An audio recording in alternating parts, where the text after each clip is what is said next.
Hi, I'm back, and we're continuing with Star Trek 25th Anniversary. I all I did was reloaded the game. Um, what's weird is that there isn't so much of a title screen here, so I had to actually load in at the did the whole Demon World and started to try to get me into the battle with the Republic, and then I was able to load. Kind of weird, but here we are. Um, so we got through the first 4 episodes last night out of 7. So I think we might be able to finish this tonight, which would be faster than I anticipated. But like I said, that's okay. I've got plans. If we finish this tonight, then we'll get clean slate to move on to a final Unity next week. And I've even got something planned for the last little bit if that goes quicker than I anticipate.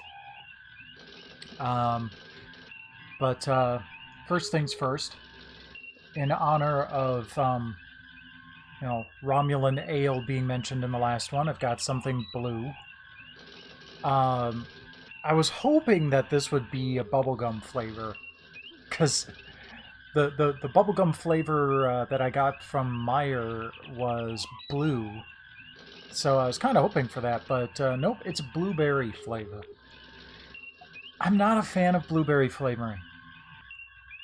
Like, blueberry muffins and pancakes are about as much as I get, as close as I get to blueberries. Not my favorite, so I figured I'd get it out of the way. So let's grab the bottle opener, crack it open. They did send me 2 bottles of this, so...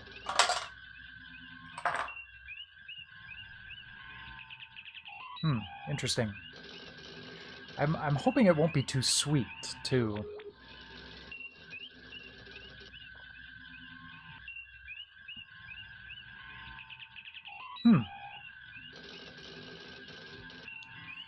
Interesting.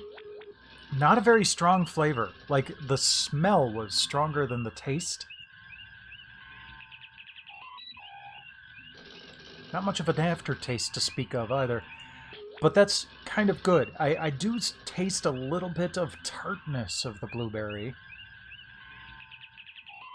I'm glad that this was a subtle flavor, because blueberry can often go a little bit too far to the sweet.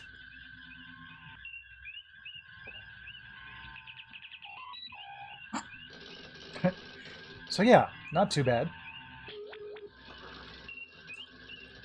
It's the proper amount of fizzy, too. That's the important bit. I'm kind of surprised at how it's been able to keep its fizz on a, UPS delivery from Texas to Wisconsin. So, good job on you, Dublin. Alright, so... let's go ahead and... let's review the captain's log. Captain's log. Oh, that's all it is? Dang it. Okay, I was hoping it would tell me where I had to go. How about you, Uhura? Orders are to proceed to the Digifal system. Digifal system, got it. What is... Digifal, a system near the Klingon neutral zone. Digifal contains 2 habitable planets, Digifal 3 and Digifal 4. Digifal 3, also known as Zem-4, contains ruins of a civilization that abandoned the planet approximately 20,000 years ago and has been declared a protected world for archaeological reasons. Okay. Good to know. Alright. Navigation. Bring up my star chart. Man, if you could see my living room right now, I've got one laptop here that I'm using to keep an eye on the stream. I've got my streaming laptop here. I've got my big-ass TV here. I've got one monitor that's not being used at all over there. And then I've got my Chromebook here for navigation. Yeah, it's just... I'm surrounded. and I'm not entirely opposed to this. Okay, the digifile system. That's way up here. Yep. Okay. Let's go. And then I'm going to move this out of the way. Grab my secondary thing here. Captain, a Klingon battle cruiser has Just in entered case the we have to do battle. Open hailing frequency.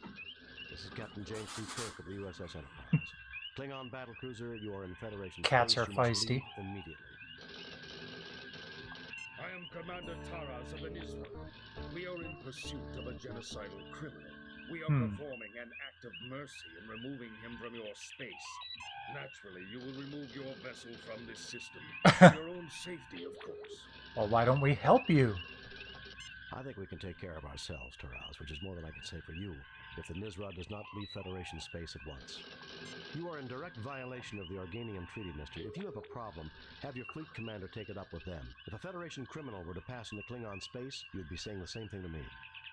Who do you think you're trying to fool, Taraz? I think we can take care of ourselves. I'm kind of leaning Which is toward more choice than I number can say for you, 2. if the Nizra does not leave Federation space at once. Just want to take a look at something really quick here.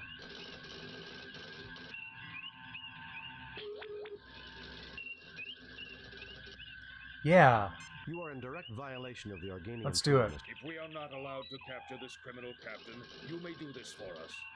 We insist that we remain here to Okay. monitor the situation, but we will take no action, provided that you can bring him to us in 12 hours. Okay. Agreed. Vessels of war are not allowed in Federation space. Agreed. Fine. We'll do it. Anything to not have to... I don't know Whoops. how long she can take it, Captain. What do you mean? We're fine. Orbit. There we go. entering standard orbit. Alright. And let's hail. Hailing frequencies open. Nope. Okay. Okay, what do you have to say about it, Spock? You're T, right? I Yeah. have pinpointed the source of the energy trail from Huakur. Hakur. Alright. Fine. Let's beam down then. Assemble a landing party. Unless we find this so-called criminal, we're going to war.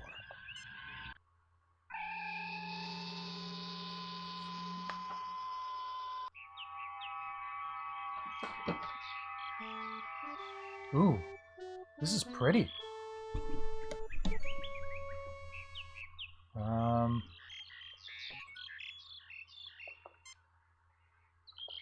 Greetings, my children. I can barely imagine that you have come so far. I am Captain James T. Kirk of the Starship Enterprise. Did you know the Klingons are looking for you? I'm Captain James T. Kirk of the Starship. We're not your children, and we don't appreciate Nah, Captain James T. Kirk. we'll go with one. Klingons? Amazing. This is the first time one of my missions has produced results so swiftly. What? Listen, mister. Any missions conducted within Klingon space fully jeopardize the peace. Damn right the results were swift. The Klingons have been raiding colonies looking for you.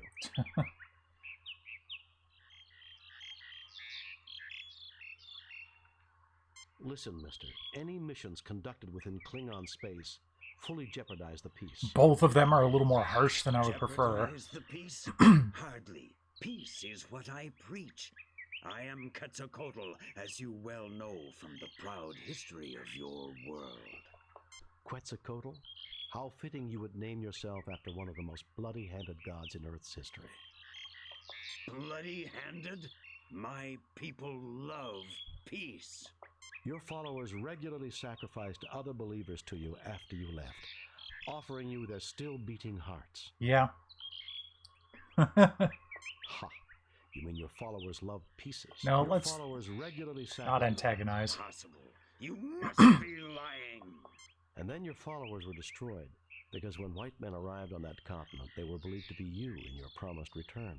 Your people perverted your teachings, then were destroyed by it. Foul, lying creatures! My gift was wasted upon you! Be gone! Wait, what? Okay. They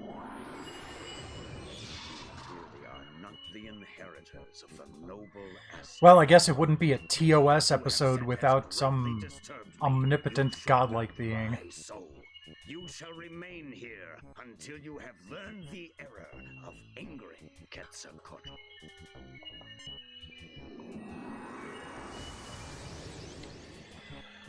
Okay, well...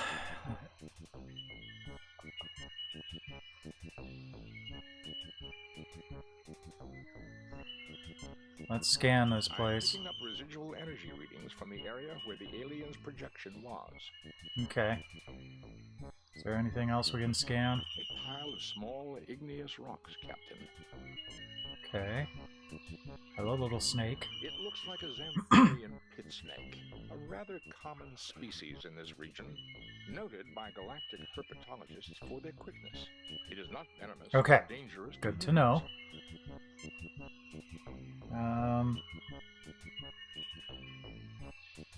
Let's see. The vine is attached to a tree above you. Yeah, I know. That's why I was trying to grab it. Dang it. You pick up some rocks from the pile. Alright. Can I take the snake? Nope. They're all checking their texts. Oh, look, it's cuddling his foot! Oh, cute! Kirk, you have a friend. Alright, let's take the rock and plug up the snake hole. Now can we give our snake friend a hug?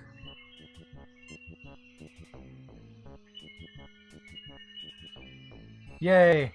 Where did you put it? I don't want to know.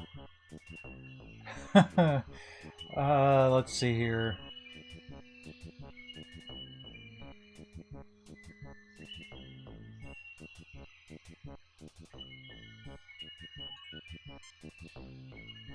Can you climb that?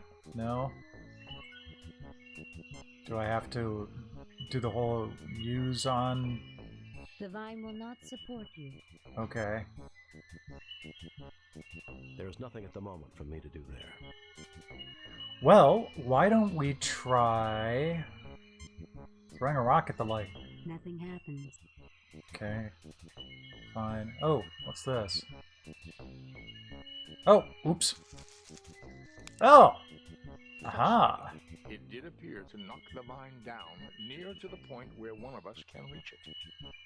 Didn't they have baseball on Vulcan? Show us your fastball, Jim. Baseball? No one plays that anymore. Good try, though, sir. Oh, man. You know, it's no wonder these red shirts get killed.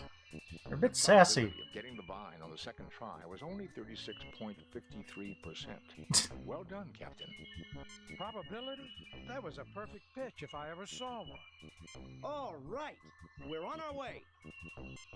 Okay. Nothing happens. Can I just click on it now? Or do I have to use Kirk on it?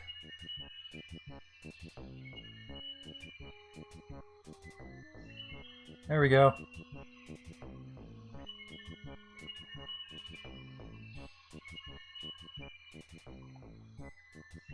Yeah, screw you, Quetzalcoatl.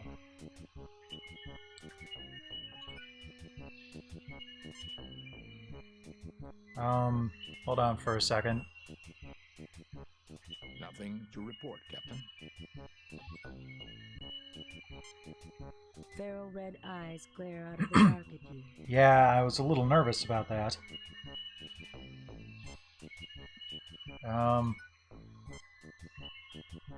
Can't go that way. Let me go this way.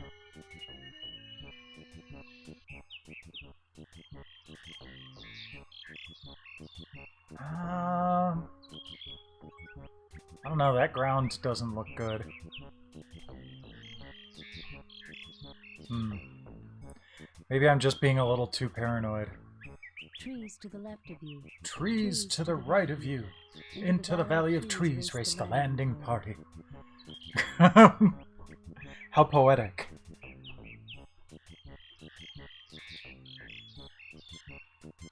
Yeah, fine.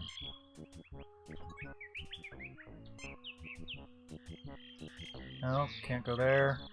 I don't want to try to have them cross that. That just doesn't... It looks like quicksand or something. No, guess not. Oh. I am Tolokzak, priest of Quetzalcoatl. Only one who knows his ways may approach his holy ground. Okay.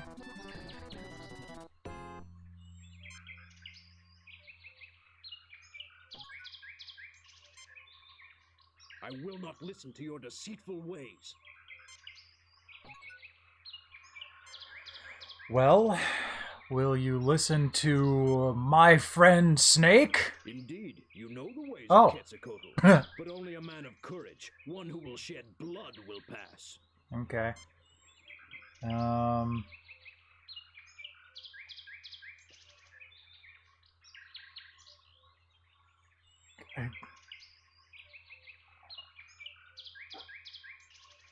Self-sacrifice is the Okay. noblest quality of humanity. I mean, it's a harmless Here we go. snake. Beware the monster in the water. You may have my knife to defend yourself. Sure, why not?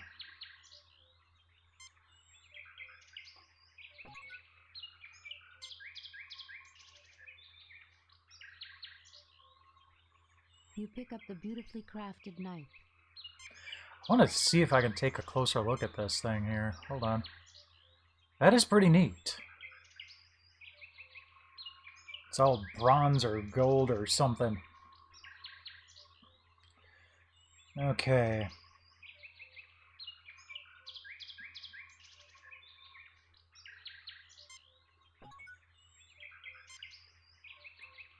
Keep going this way.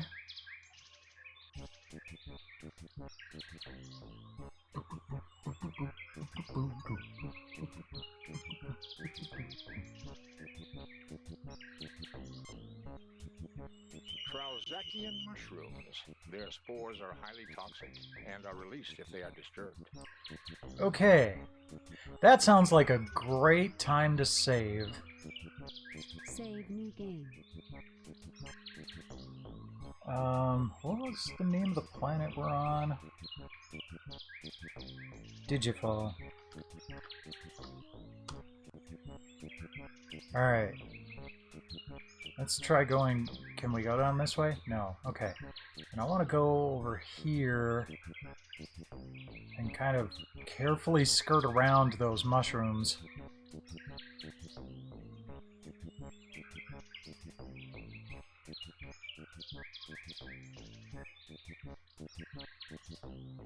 No? Nothing to do over there?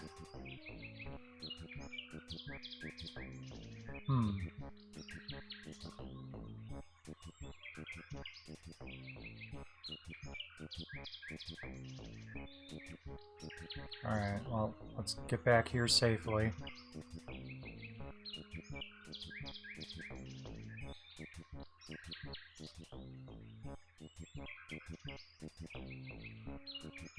Come on, let me go back. There we go. Ah, he's not here anymore.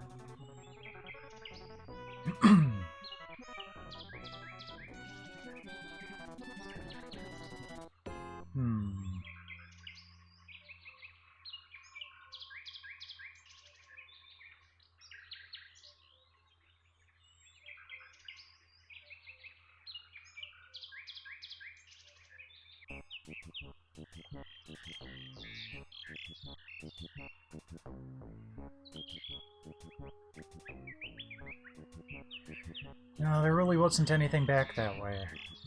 It's got to be in that one area with the poisonous shrooms.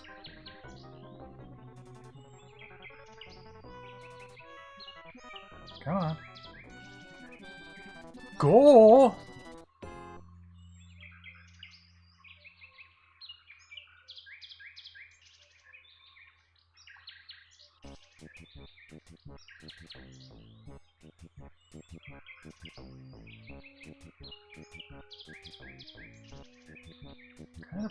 Oh, okay.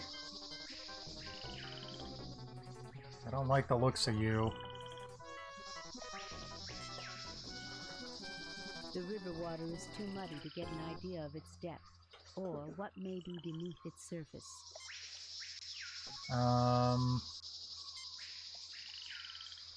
Can we scan that critter? It is some kind of mollusk. The river seems to be its home, and it is carnivorous, eating land and river-based forms of life. Okay.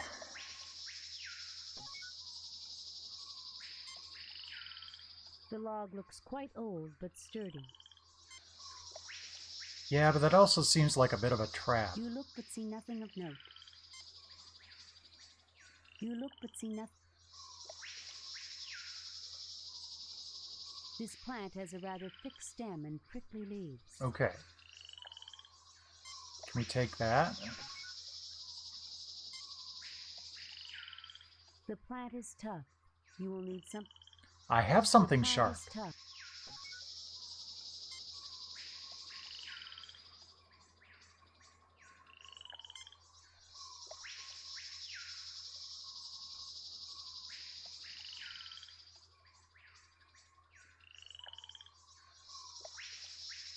Okay.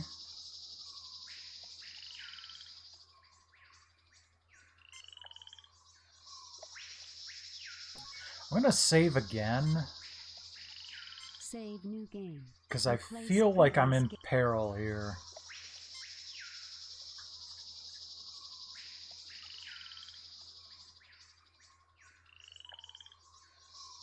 Come on, hop up on the...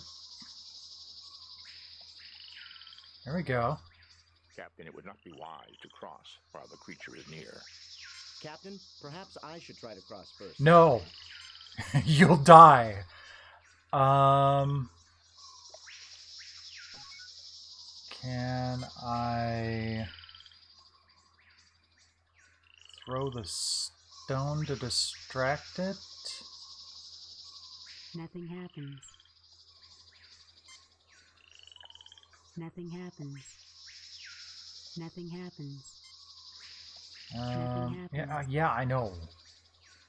Alright, well, let's use the fern. Okay. Something appears to be happening. It would appear that the plant secretes a chemical that Oh, is a okay. natural repellent to the creature. It has retreated far downstream, Captain. Great! And I didn't even have to sacrifice a red shirt to do it.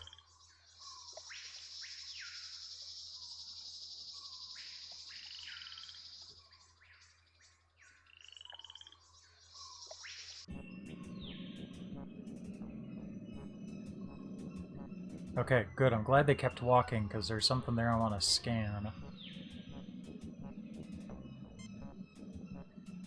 What is that? This appears to be a formation of raw dilithium crystals, Captain. Interesting. Fascinating. These rocks are limestone, but contain an unusually high content of heavy metals. There are dilithium crystals here, but in a very raw form. Huh. Maybe that's why the Klingons were so interested.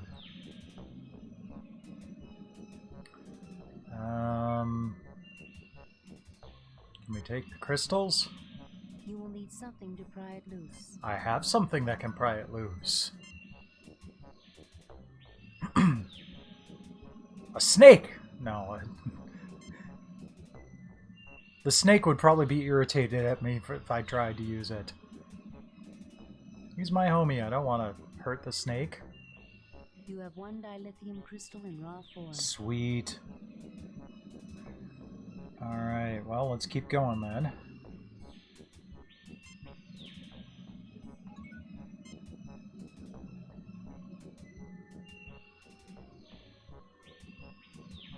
Digging this background music. Oh, hi. I watched as you worked through the problems I set in your path.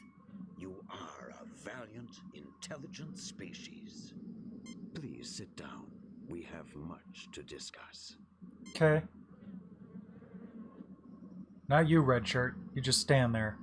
I've had it up to here with so-called superiors Right? terrorizing my crew because we're so primitive. Maybe you should see how primitive you are before you go around testing others. One thing first. If you're so peaceful, how come the Aztecs were so violent and aggressive? Yes, I guess we do. Go on. I've had one thing first. If you're so peaceful, how come the Aztecs... I tried to teach them the concept of self-sacrifice. It Oh, would appear oops. they did not completely understand my teachings. Yeah. You are clearly not the liars I thought you to be. Were you telling me the truth about my disciples? That they became ruthless savages? The Federation is not in the business Well, of I lying. mean... Absolutely. Your best intentions were changed by the imperfect humans that you left in charge after you departed. That's fair. Of our race, I'm afraid. You messed up in a big way. Perhaps you should No, try no, the no. Federation. Absolutely. Your best intentions were changed by the imperfect humans that you left in charge. I sense truth in this. Perhaps this is what happened to my children on the Klingon world of Rakur, which would explain why they are searching for me. I have clearly abused the power that was given me long ago. What power? You show great wisdom, sir, but your statement implies that you wish to change your condition. Indeed. If my mission of peace was overthrown, then I am no longer worthy of my power. Tell me, has your species made progress in the medical arts? We're a technologically advanced starfaring race. What do you think? We wouldn't have... With Dr. McCoy, I sometimes wonder, but yes, I would say we have made considerable advances. Yes, why do you ask? We're a technological... Yeah, let's make a dig at McCoy. Then I shall ask to make use of your advances. At the top of my spine is a gland not found in your species. This is the seat of my power. I wish you to remove it, thereby making me immortal. Kind of like the Q episode in Voyager. Jim, I'll try, but the physiology is completely alien. You've got to do it, Bones. If the Klingons realize he's no longer a threat to them, perhaps we can avoid a war.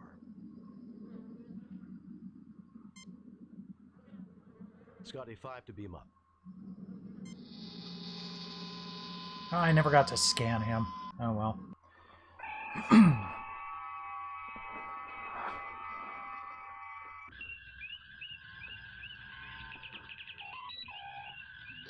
Captain, 3 Klingon heavy battle cruisers have just entered the system. That doesn't sound good. Admiral Kenka is hailing us, sir. Federation Starship, this is Admiral Blick Kinka of the Clearta. You harbor a criminal who has caused the destruction of the entire population of Rakkor. What? We are not prepared to negotiate. You will proceed to Rakkor, where a court of Cleon justice will be convened. If you refuse, we shall destroy you. Admiral Vlick, the criminal of whom you speak is in the middle of a very delicate medical procedure. He cannot be handed over to anyone at this time. I cannot believe Quetzalcoatl's mission to Rakkor would cause the deaths of the entire planet. Since when do Klingons give orders to Federation officers, Admiral? No. Admiral Vlick, the criminal of whom you speak. I cannot believe Quetzalcoatl's Yeah, I'd like to know a little bit more about this myself. His attempt to corrupt the Empire with his philosophy led to the destruction of all life on Rakkor.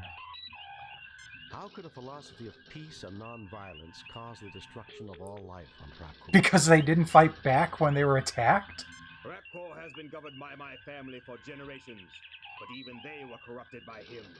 It was a matter of honor that his lies had to be silenced, no matter what the cost. My God, you killed your own people just because they acquired a philosophy that you disagreed with? So you killed them, your own family. You were responsible for the deaths. Yeah. Quetzalcoatl. You murdered them. You're insane. No, let's not call him insane. Your own family. It was that creature's fault. Had he not interfered in our affairs, the people of Rakkor would be alive. Clearly, he is responsible. Message from Starfleet Command. I'll argue this with you later, Blake. Contact your superiors, Kirk. You may be surprised. I have bad news, Captain. The Organians have ruled that Quetzalcoatl's interference in Klingon affairs renders him subject to Klingon law. All right. You are to turn your prisoner over to them at Rakkor. Klingon law will permit you to observe or aid in his defense. But be very careful, Jim. Starfleet out. Captain, you cannot turn them over to those butchers. That would be murder. There's Murder! no choice, Scotty. I'm afraid Quetzalcoatl has a date with Klingon justice. Set course for Frakur, Mr. Chekhov. Yay, Klingon justice.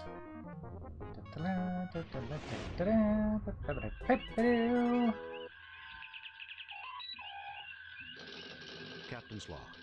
We have come to the ruined Klingon planet of Frakur to deliver our guest, the mythical entity Quetzalcoatl, to a Klingon court. Dr. McCoy, Mr. Spock, and Ensign Benny and I have granted Ensign permission by Benny. the Organians to witness this trial, which I expect to be a travesty of any meaningful definition of justice. Spock, come with me. Mr. Scott, you have the car. Can I save first?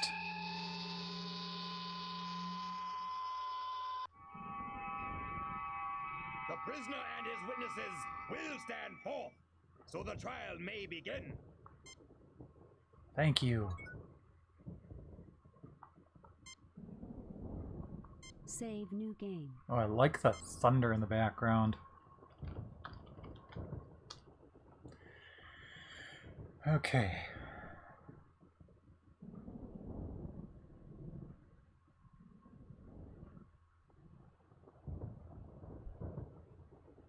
So, There we go.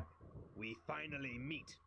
I had thought it would be in battle, but the universe holds many surprises.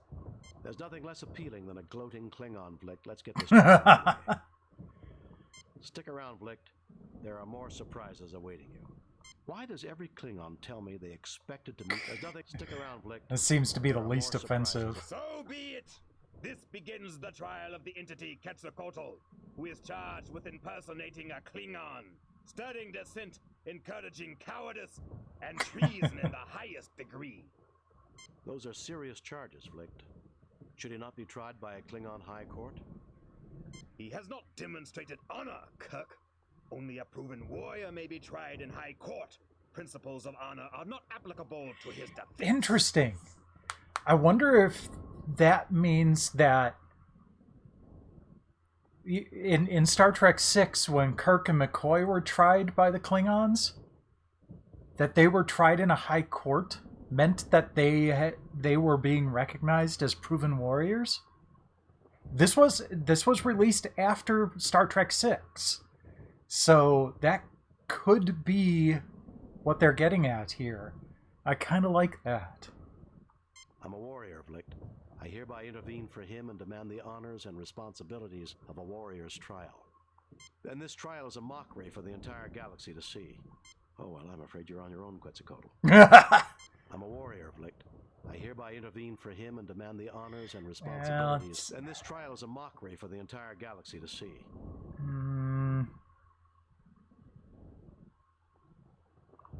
How typical of the Federation to judge every other species as morally inferior.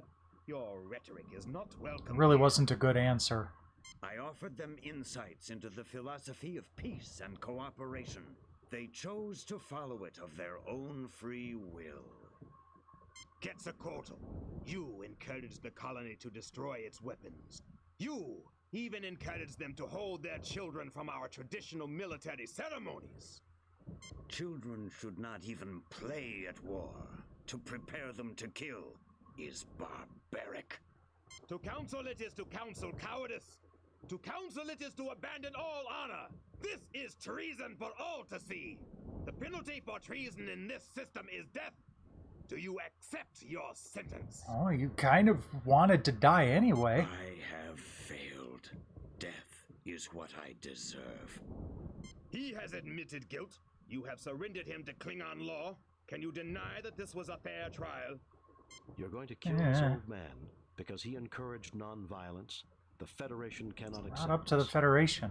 By our standards, he would rank among the greatest heroes of the Federation. Gandhi, Surak, Malatolji, Shenarda. We will not abandon him.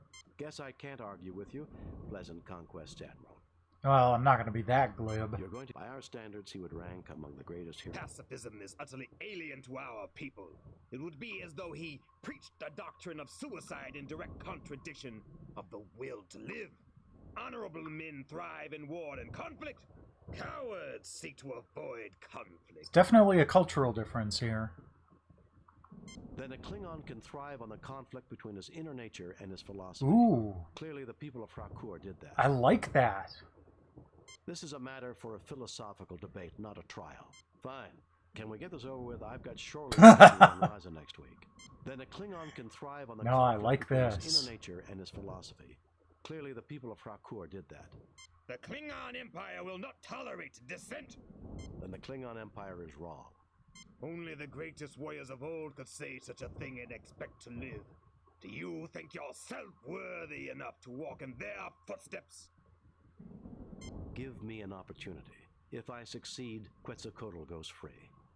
If it means that I can prevent you from murdering an ancient and blameless... I'm James T. Kirk. I'm more worthy than you'll ever be, and I have girlfriends on 50 planets who will vouch for that. Yes!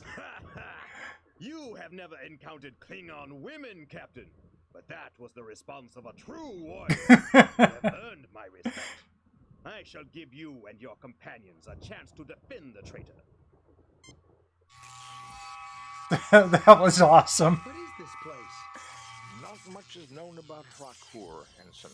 This would appear to be some sort of a mining installation. That creature might be a native life form. What creature? A test of courage? That is the Klingon way. I somehow doubt that Vlicht intends for us to survive this, whatever the outcome. We're the only thing that stands between him and the killing of Quetzalcoatl that he can justify. Why should he worry about justification, Captain? He's a Klingon. Murder is as natural to them as breathing. That's not true, Ensign. No, not really. I suspect that Vlicht's attack on Frakur exceeded his orders. He needs Quetzalcoatl as a scapegoat, and he needs a fair trial to avoid an inquiry of his own actions. And our deaths will be the only way he can get it. Great. Shut up, Ensign. Alright, let's scan the lightning there. This creature is composed of electrical fields. I would not recommend approaching it. Ah, there appear to be some metal projectiles off to the right.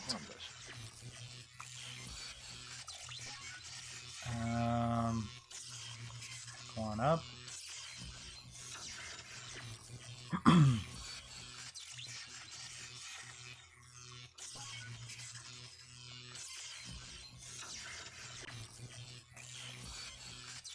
It's the first time I've picked something up that actually, like, stays in his hands. Well, that didn't work.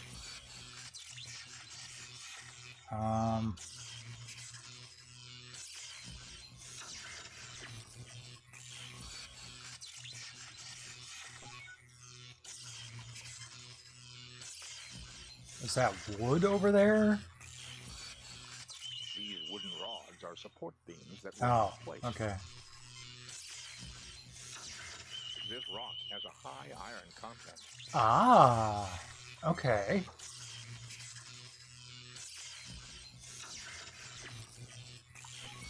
Well, let's take a trick out of Geordie's book.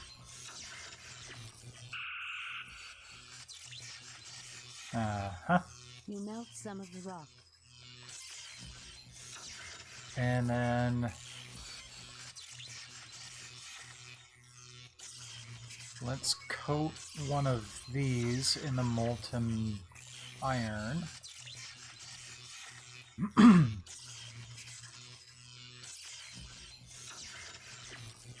You coat There we the go. rock with molten iron. It hardens quickly. It'd still be warm. Jeez, Kirk. Okay.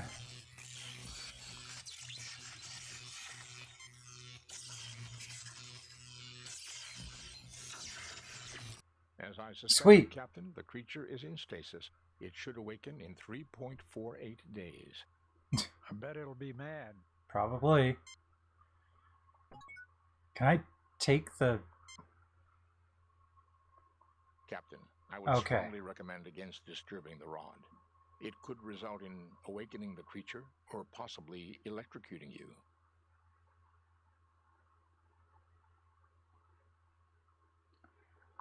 Alright, so that's out of the way.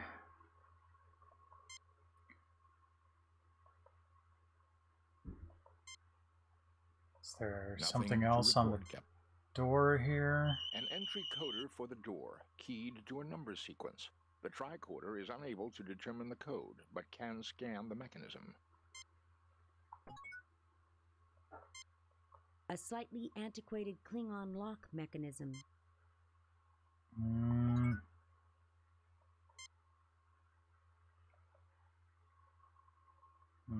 Use the medical tricorder on it.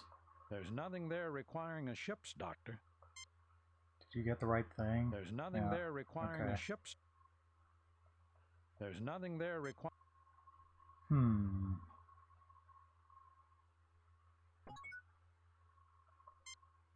Alright. Communicator? Captain, there is a force field between us and the planet. We have your position at approximately 30 meters beneath the surface of Hakor, in what appears to be the ruins of an archaeological dig. Woohoo! Keep us informed. We'll help you all we can. We can analyze any data you gather through the main computer. Okay. Uhura, prepare to receive a tricorder message. There is a door with an entry coder here. Try to analyze the circuits and let the main computer crack the code. Scan complete. Main computer has the code. We also read an anomaly. Something else has tapped into the key code. Shall I analyze? I want that door open. Affirmative, Uhura. Yeah. Sir, we have a secondary code that is nested in the Klingon program. Computer is unable to analyze its function.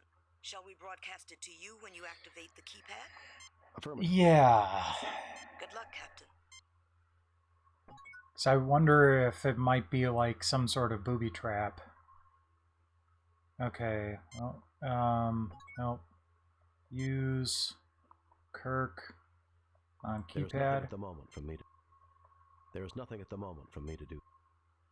There's nothing at the moment for me to do. Maybe now I have to use the tricorder again?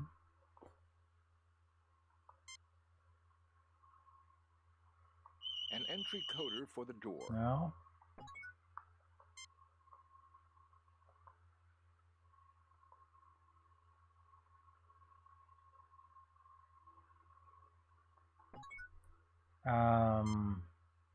Spock, can you do something?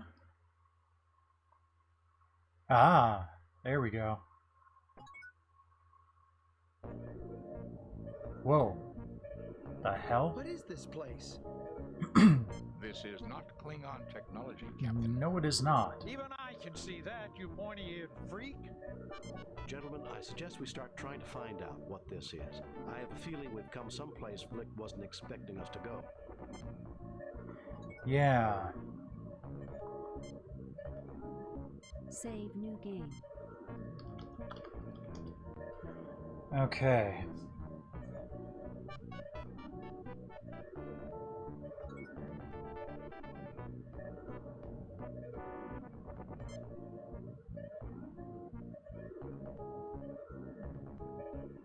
Openings on the platform.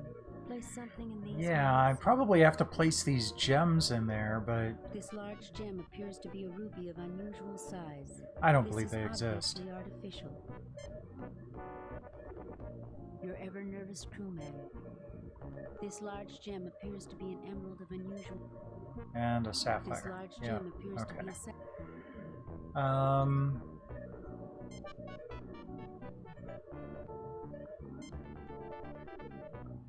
Nothing to report, Captain. Your tricorder's recording function. Nothing to report, Captain. Oh.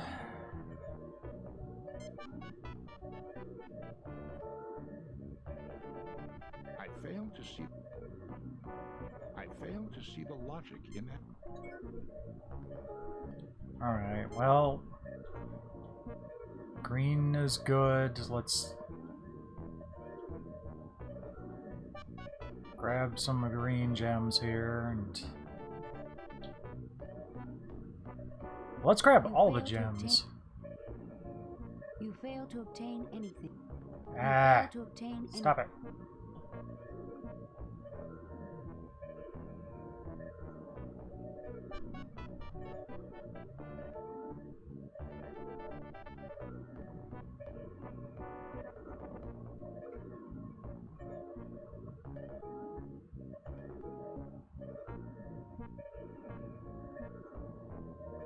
Okay.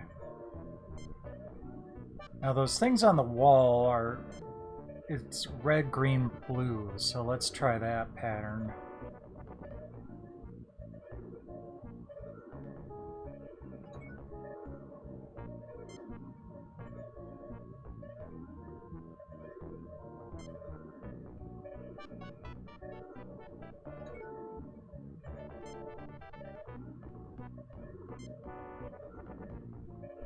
That combination is restricted to higher order functions.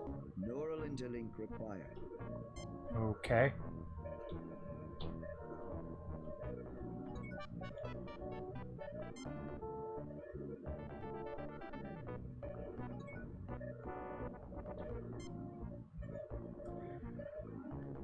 Well, we're gonna have to go through this and do every color combination. That's gonna take some time.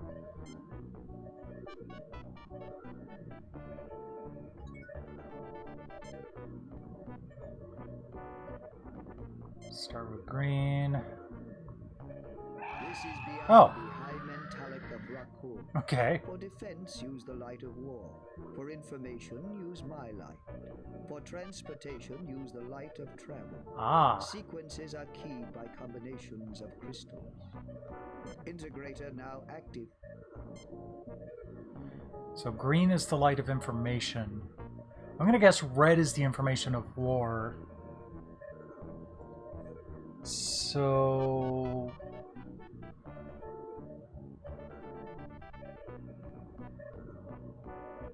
yeah. Let's see if I can walk through this anyway.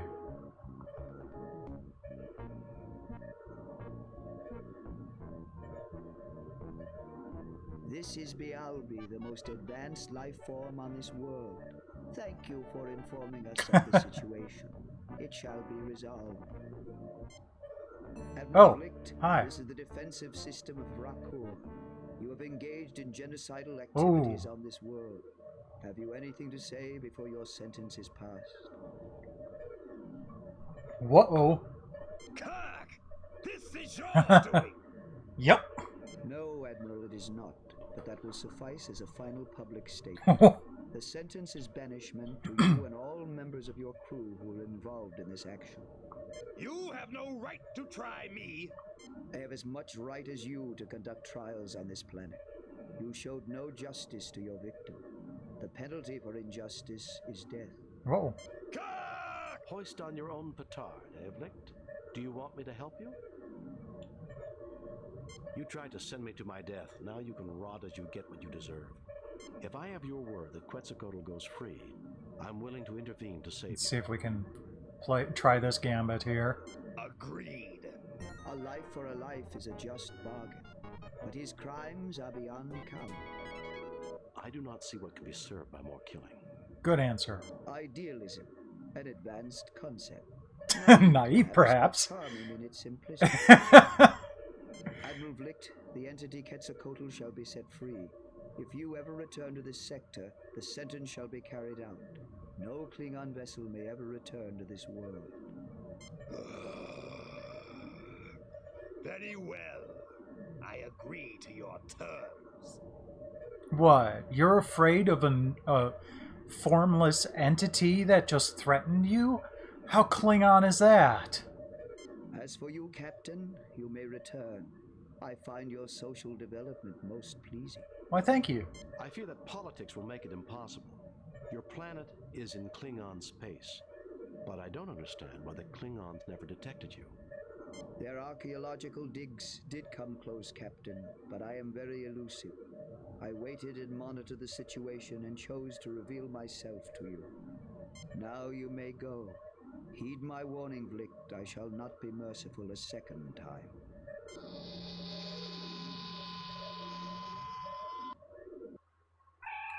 Later.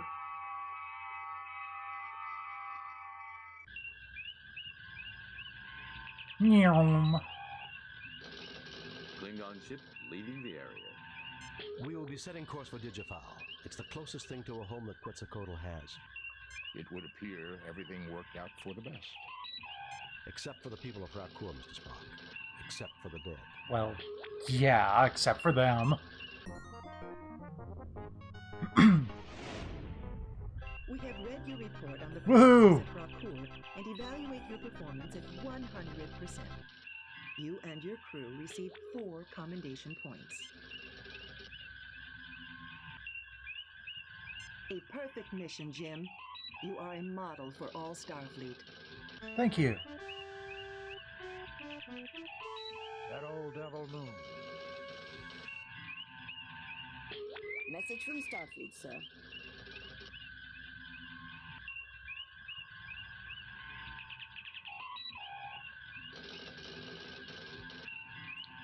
All right. On-screen, Lieutenant. What do we got? The Enterprise will proceed to the Alpha Proxima system. While the indigenous race on Proxima 3 has not reached a technological level commensurate with entering the Federation, and therefore under the protection of the Prime Directive of non-interference, we do maintain a discrete monitoring satellite. It has picked up activity from an asteroid in an elliptical orbit. You are to investigate without interfering with life on the planet. Okay. According to the library computer, the Alpha Proxima system has 5 planets and an asteroid belt.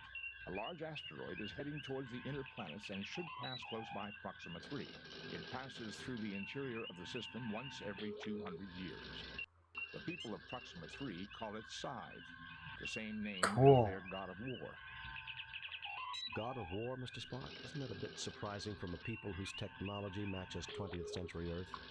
Considering the level of warfare during that century, I'm surprised Aye. it was Earth that did not have a god of war. In any case, about a millennium ago, Proxima 3 suffered a globally devastating war. Blew themselves back to the Stone Age, Mr. Spock? Late Bronze Age, Ensign. They rebuilt their world in half the time it had taken to get there originally. But the Armageddon was mythologized as a battle between the Sophs and Lucres. In that war, the planet was razed, and all the gods died except Scythe. He had rained fury down upon the world, then went off on a long dance of victory. His return is a time for worldwide soul-searching and atonement. And Scythe returns and our monitoring station picks up activity. It would seem that we should proceed to Alpha Proxima and scan Scythe. All right. But let's hit up the computer first. Let's see, that was the Sophs. Sophs, one of the 2 ancient races of Proxtre. They lived in a highly advanced culture that valued the community ahead of the individual, which put them in conflict with the Lucres.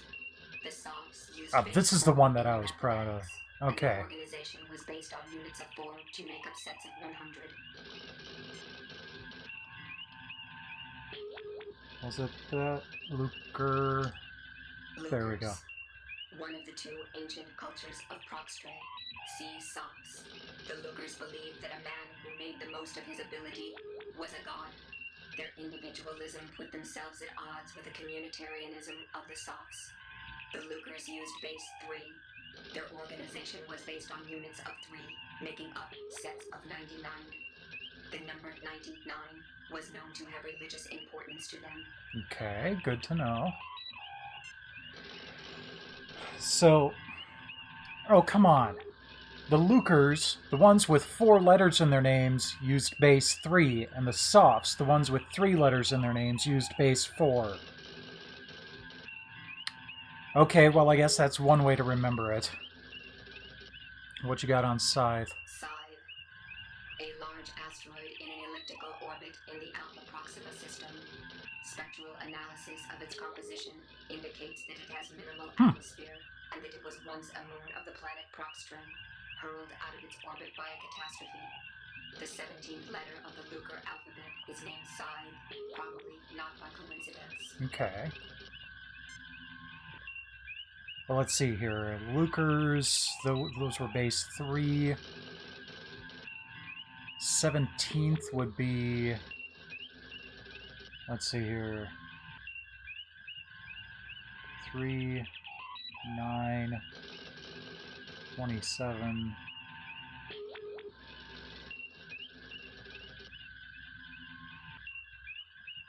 Trying to figure this out on my fingers, and that's not working. Hold on. I need to... This may end up being significant. Okay, so the number 17 in base 3.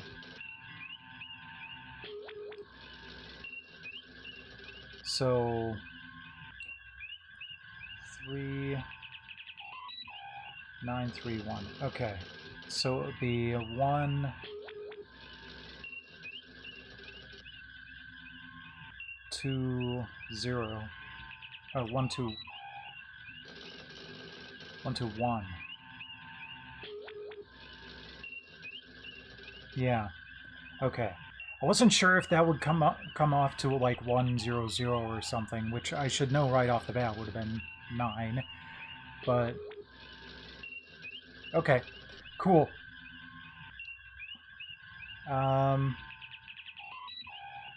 Let's see what it has to say about base 3 and base 4. Base 3. The mathematical basis. 1, 2, 2. Okay, I was a little bit off. There are 3 numbers I should in base 3. write this stuff down too. 1 and 2. Thus 3 in base 3 is 1, 0. 4 is 1, 1. 5 is 1, 2. 6 is 2, 0. 9 is 1, 0, 0. 17 is 1, 2, 2. And 99 is 1, 0, 2, 0, 0.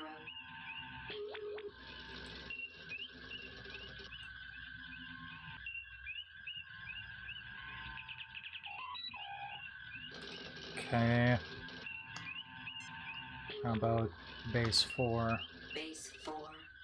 The mathematical basis for the Sophs culture. There are 4 numbers in base 4. 0, 1, 2, and 3. Thus 4 in base 4 is 1, 0. 7 is 1, 3. 8 is 2, 0.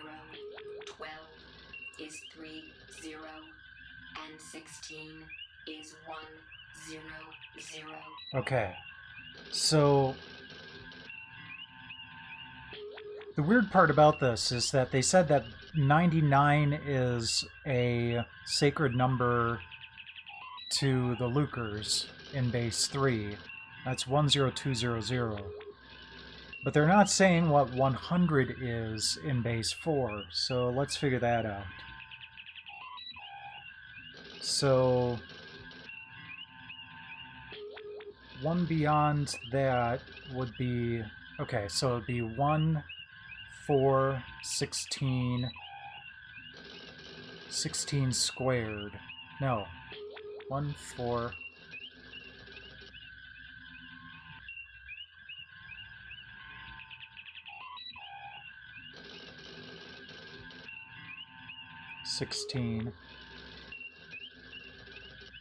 No, 16 times 4.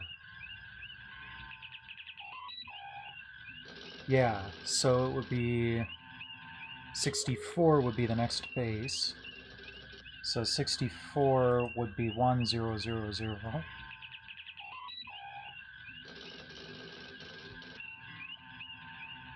Which means 100 would be 64 plus 32 would be 96. Plus 4 would be 100. Okay, so 100 in base 4 would be 1210. Let me just double check that with the calculator. Make sure I've got it right. I love this stuff. I love numbers, which is why I hated calculus, because I wasn't dealing with numbers anymore.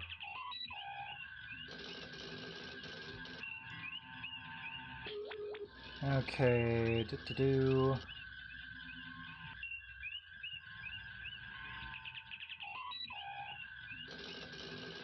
Can I not change my base in...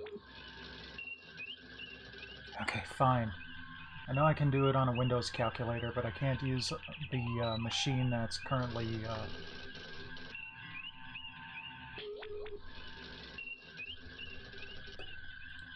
playing the game, or I'd lose full screen.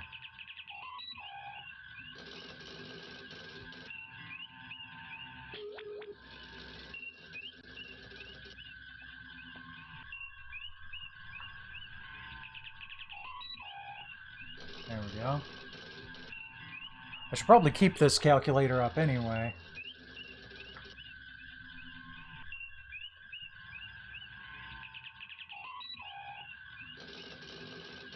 Come on. How long does it take to load a frickin' calculator? There we go. Okay.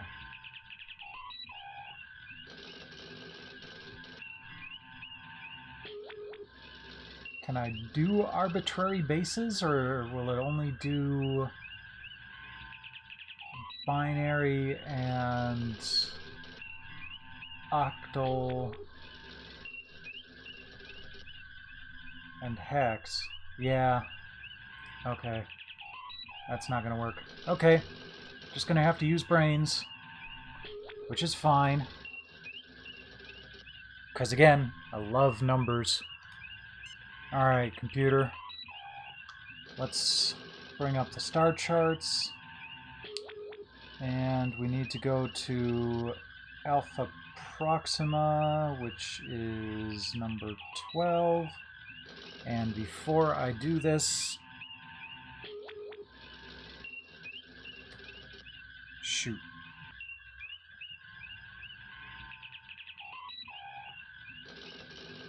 I was going to say before I do this I should save, but locked in now.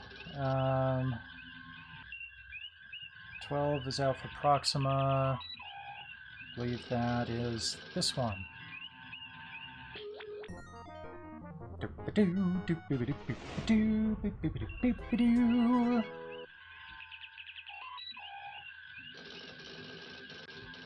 Okay. Good. Got time to save. Save new game.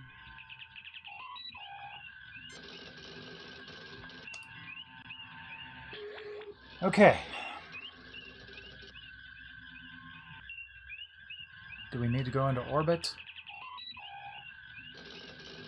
Entering standard orbit. Alright.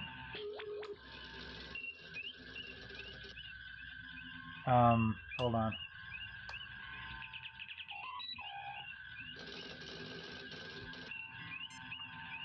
A sensor scan of Psi reveals surface features consistent with damage left by a nuclear attack. It would seem to have been a target during Proxima's war.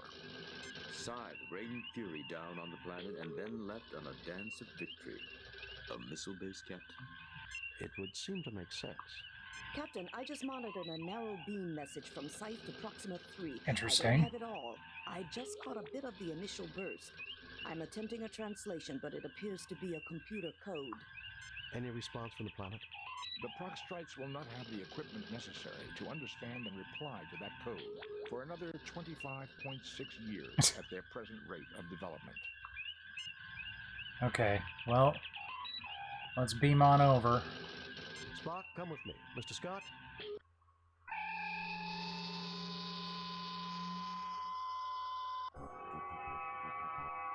Captain, Mr. Scott wishes to speak with you. Mr. Scott? Aye, we've had some slight Of course we did. transporters.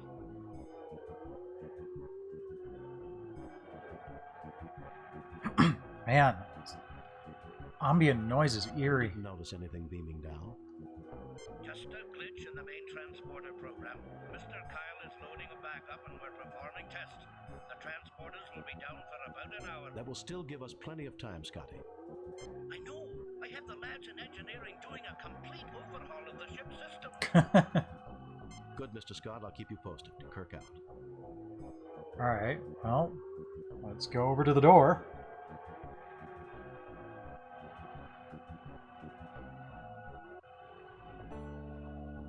Captain, I'm afraid we got a wee problem here. What is it, Scotty? There is some sort of virus in the main computer. Oh, crap. Lasers and tractor beams have been disabled, and there's no way we're getting them back in 3 hours. There goes our backup plan. Do what you can, Mr. Scott. I will, Captain. I may yet have a trick or two that I can pull, but don't count on any miracles.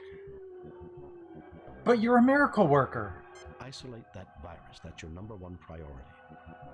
That it is, Captain. We'll keep you informed. Scott out. Alright, let's scan the heck out of everything here. First, scan this door. The door still appears to be in operating condition. Alright, now let's scan this little bugger. This appears to be a dust-covered lens of some sort. Nothing about the rocks? Unremarkable. Okay. Working display panel, Captain. There is power running to the keypad. Alright.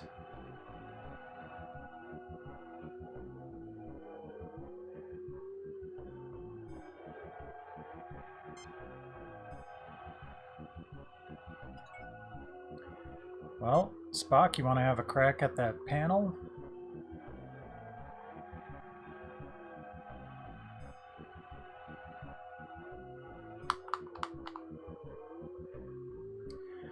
Okay, well...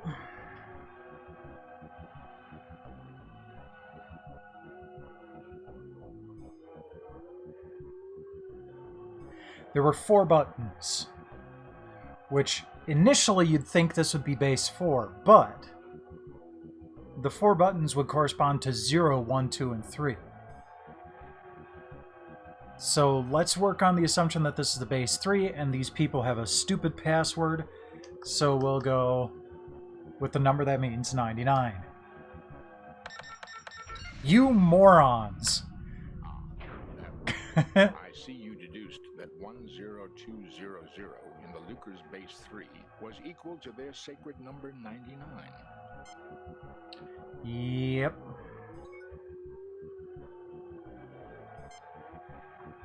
This appears to be some sort of security lock. I want to scan it before I walk in. A security lock. Yep, fine. Okay.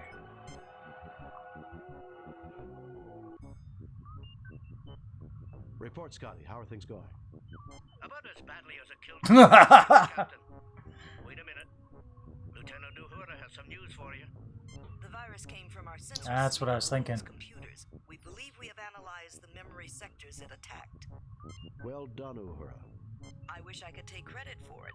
It was Mr. Kyle who found the pattern. We are attacking it with antivirus programs. Computer science sounds more like medicine than... If we had a doctor as good with computers as you are with patients, we'd be having a lot fewer problems. Yeah, Scotty. Finally, someone who appreciates me. Keep working at it, Uhura. Kirk out.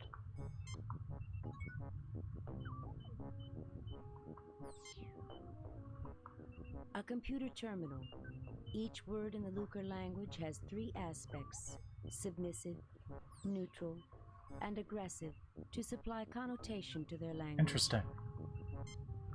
I love this kind of thing where I'm getting to learn about a completely different type of culture. Spock, have at it. The console reports the following. Welcome to Orbital Missile Base. Codename Scythe. This base has been operational for the past week. It has completed 1 successful fire mission. Estimation of success is at 22 over 100. 22 over 100.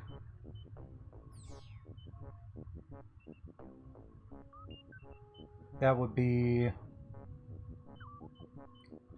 8 out of 9. Yeah. 8 out of 9%. 22%? No. That's very low. Hardly something to brag about. Doctor, in base 3, Haha. 2 divided by 100 is equivalent to 8 out of 9, or 88%. I would think that quite satisfactory, given this base's probable mission of destroying the soft forces on Proxtree. Just gonna shift here.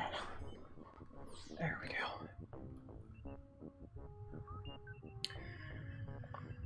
It says the base has been operational for a week, but this has been here for 1,000 years. If the Lucas built this base with a clock that told the time by measuring the moon's rotational speed, or the gravitational forces generated by Proxtree and the sun, the computer may have calculated only a week of time has passed since its first action. I might be able to learn more with another look at the console. Oh, go ahead and do it. There's a substantial amount of data here, but in summary, Scythe was created by the Lucas as a launching platform for missiles to keep the Softs subjugated to their influence. One quick second here. I just realized that there was something I wanted to do.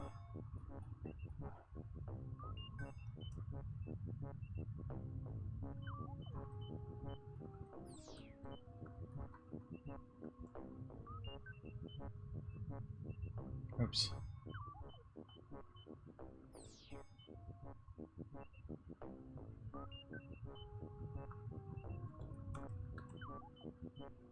There we go.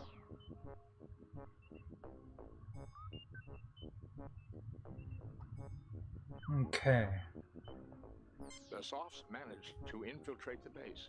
However, their actions triggered Scythe's auto-attack mechanisms and initiated a holocaust that nearly annihilated the planet. One soft strike did, in fact, hit the moon and deflected it from its orbit. It has been dormant since then. So why has the base been activated again? Given the damage to the moon, its slow rotation and orbit, it has never realized the war is over. On this pass, for the first time, it has detected radio wave transmissions from Proxtree. Okay.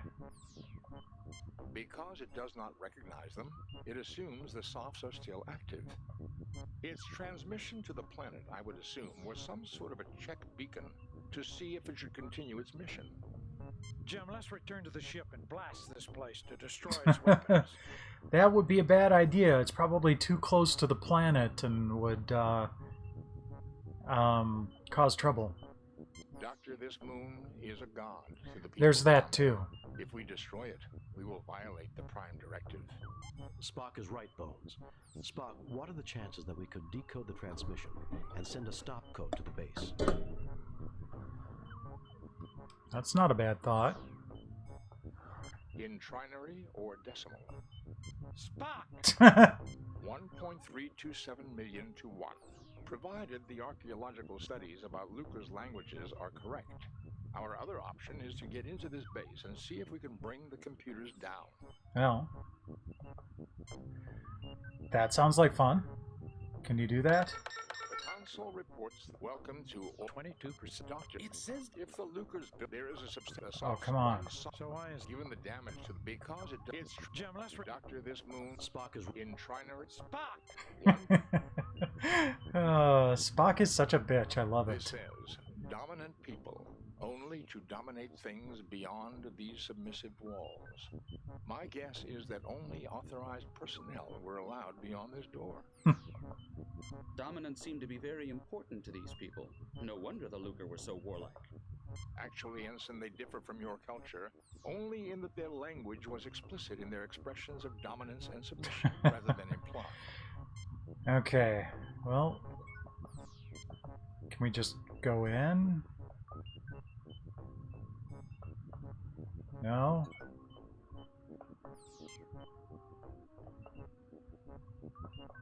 The interior of the security lock is unremarkable. This says Dominants seem to be actually.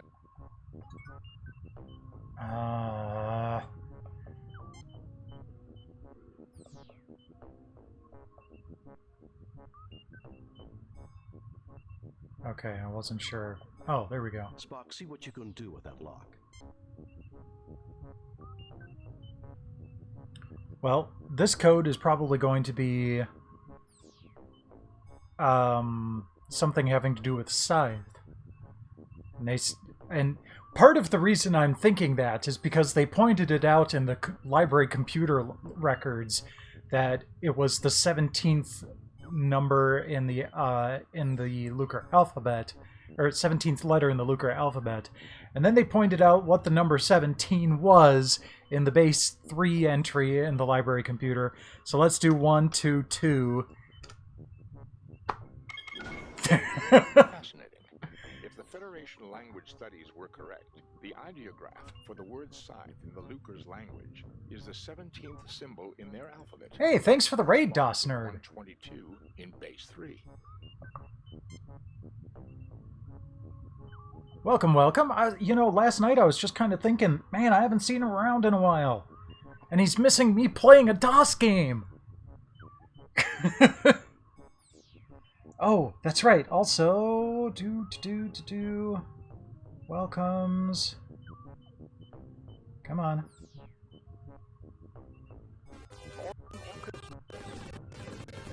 There we go.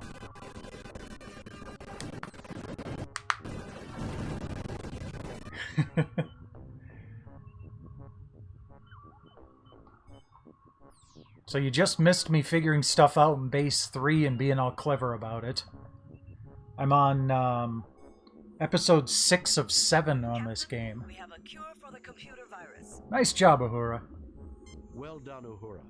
I modified Control-C to exclusively attack the Lucre virus. They annihilated each other, Captain. Fascinating, Lieutenant. Ah. Neat on both parts. I approve of your priorities. The Klingons aren't going to be happy to learn that they... You should see if you can find a way to splice in HDMI to the arcade 1-up cabs and stream from them. That's what I'd do. We may get the tractor beams online in time, Captain. I'm afraid even the backup phaser transmission codes were affected. We could destroy some missiles manually, but if this complex decides to launch more than 10 missiles at a time... Understood. The ball is in our court. Oh, hell yeah. Kirk out. That Star Wars, is it the sit-down one? The big sit-down one? Because that thing is like $400. That's probably the only one that I'd really be interested in. Okay, well, let's take a look around. This door appears. Thank you.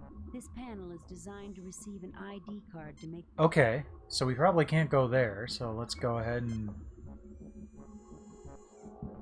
Okay, gotcha. Can't say I like the decor. The Lucres did not leave behind many examples of their architecture. I can see one. Alright, well, let's...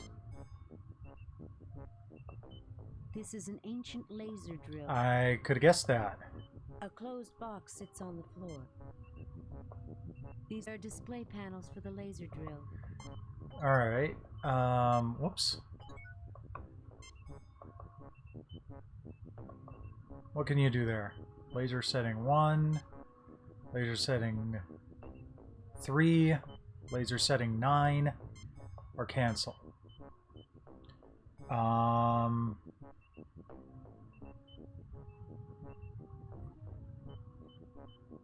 Let's see. Let's start low. Well, that didn't do much of anything.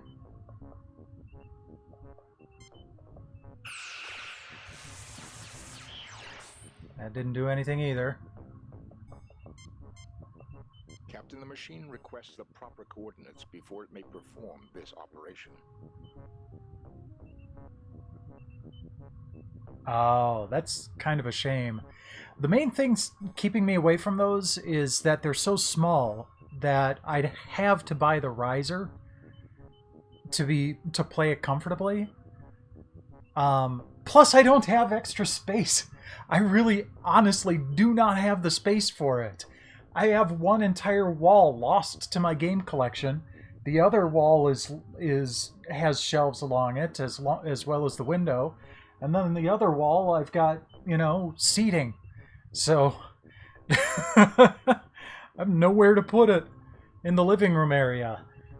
Someday maybe I'd like to get a stand-up cabinet of some sort, but proper coordinates, huh? Okay.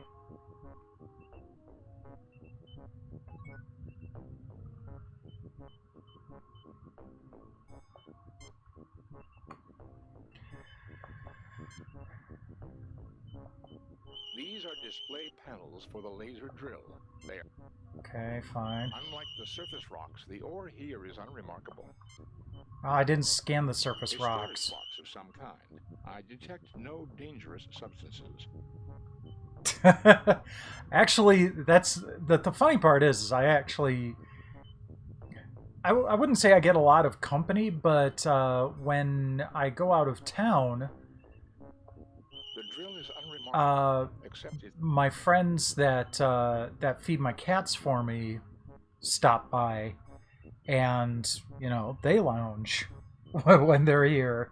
So this is the laser drill's control panel. It is functional and power is flowing to it.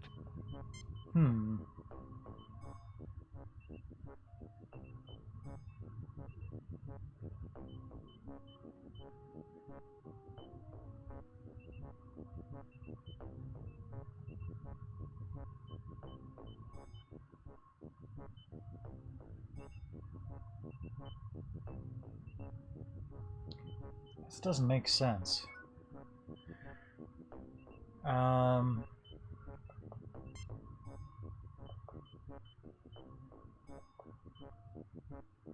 Do I have coordinates now? Captain, the machine requests... Unlike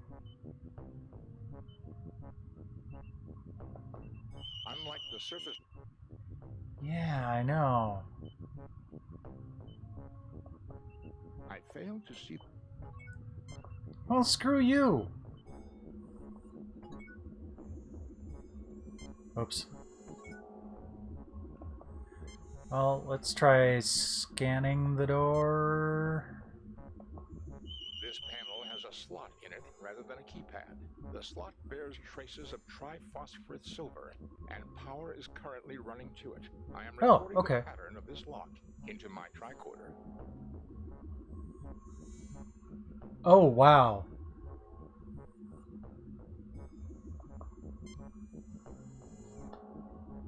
Total Recall was one of the first R-rated movies I ever watched. That and actually the very first one I ever watched was Event Horizon.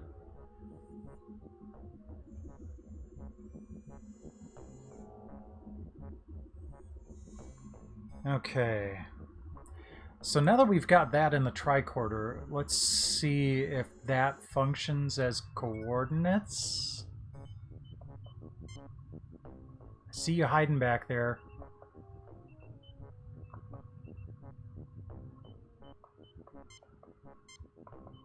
Captain, the machine requests... Alright. Can we use tricorder to feed the coordinates in? I used the key card. There we go. Scanned from the lock to program the drill. It should now be able to make a template of the key card in the rock. Sweet. Do it. I used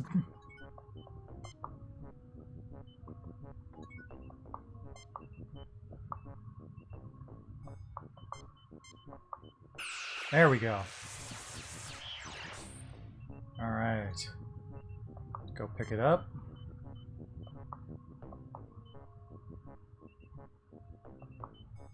No?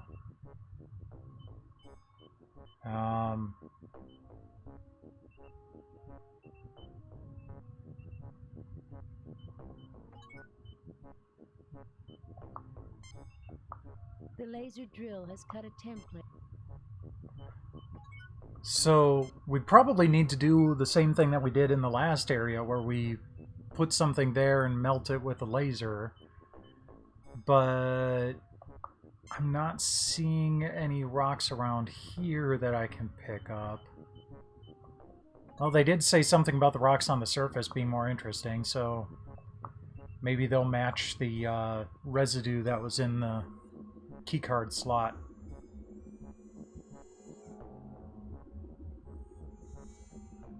Total Recall does? God, I can't even remember.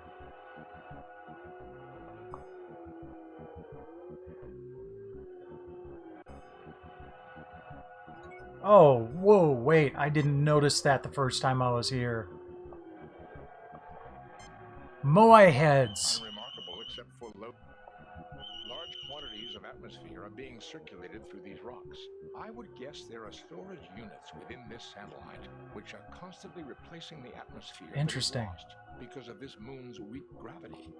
Which means that this moon might still be inhabited, Mr. Spock.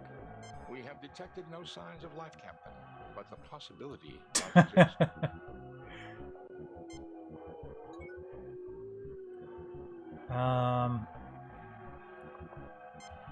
Well, let's scan first. The rocks have a That's high it. quantity of triphosphorus silver in them. That's what we need. So, whoops. No, no, no, no, no, no. No, damn it.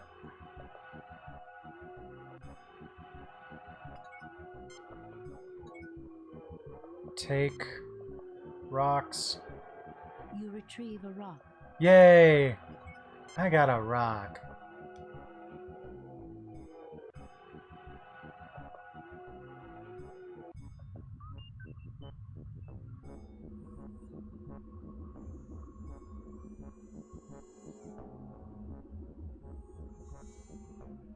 Oh yeah.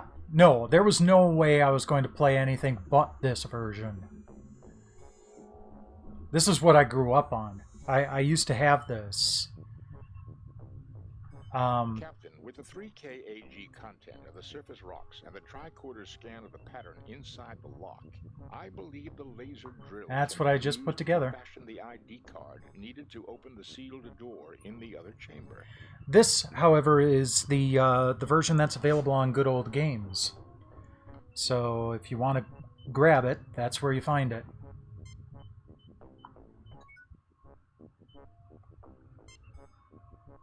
Okay, take the rocks, put them right there.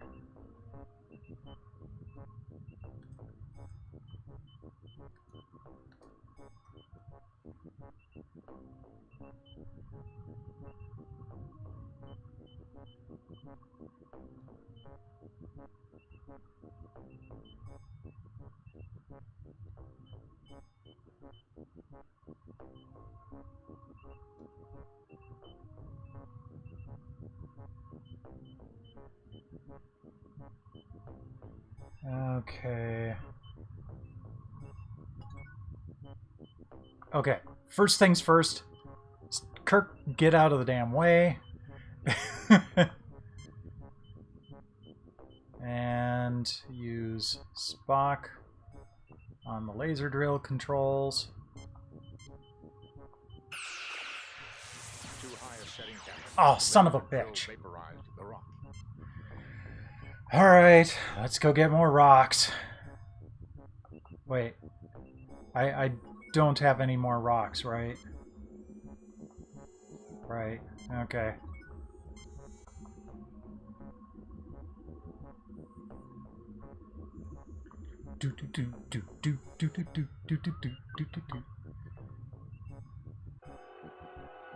Now 3 of them are checking their texts. Okay.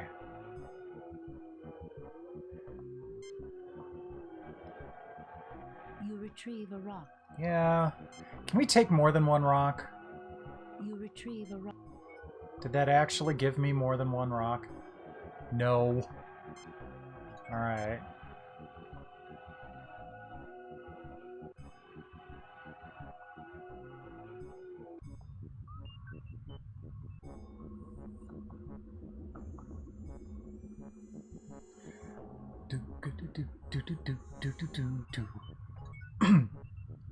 Okay. Now let's put the rocks right there, and this time we'll start at the lowest setting.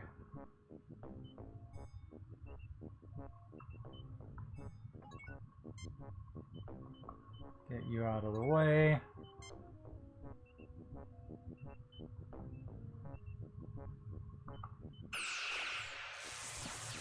There we go.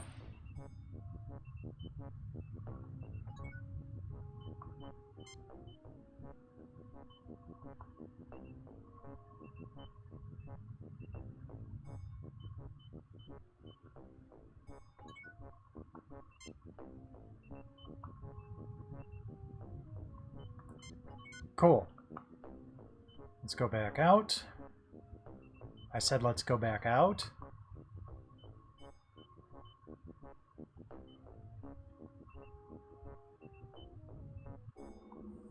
And use our fake key card on the door.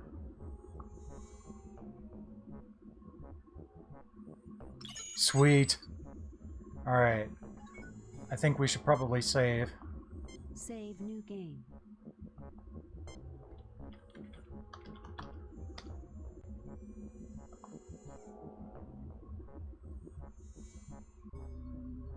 This appears to be the brain of Scythe.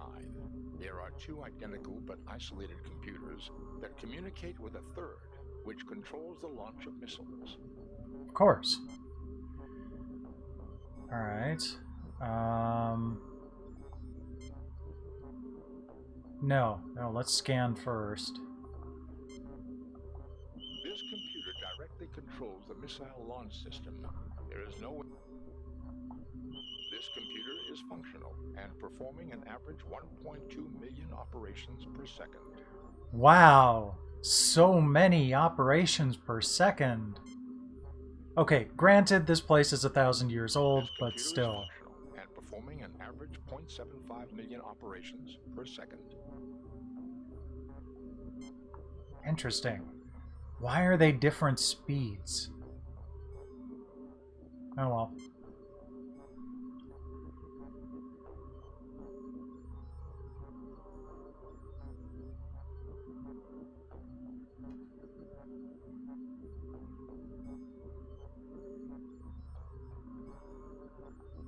Okay. Jim, I don't know anything Oh. about... Sorry, it's hard to tell the difference from back You're here. safe from the cosmic radiation, Jim.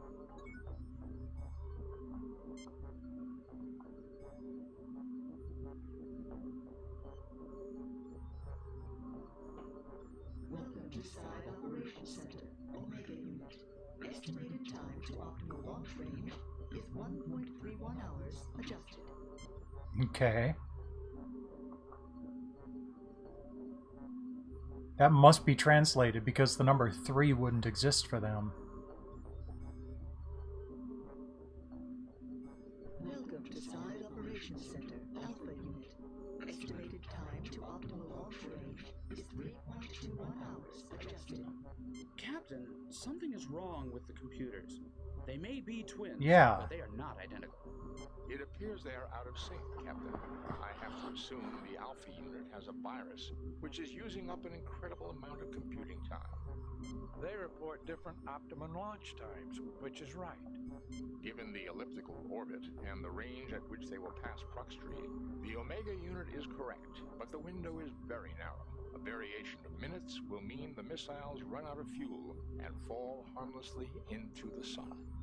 Can you reprogram the Lucas computer to give us that time, Mr. Spock? Reprogramming an old alien computer is not simple, Captain. He did it in trinary. 10,221 to 1 against. Too bad all Omega here couldn't just take a sick day and miss the firing. Because the two machines are isolated, the virus did not spread from one to the other. If we could only bridge them. Alright. So let's see if we can find a wire somewhere to bridge the two.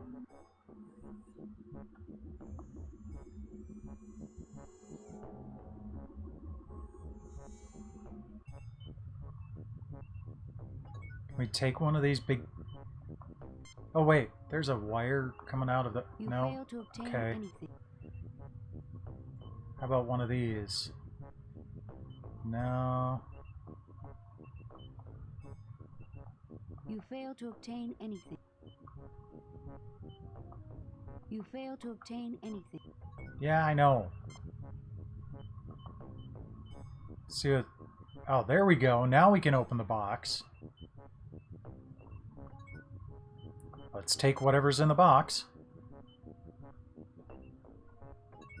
Not gonna say anything about what was in the box? Pain.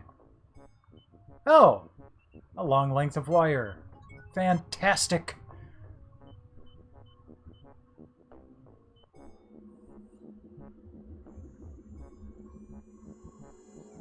Okay.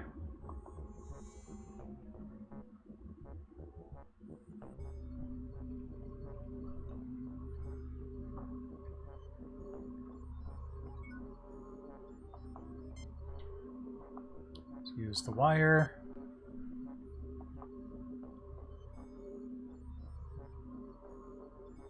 The connector snaps into place. Ba ba ba ba.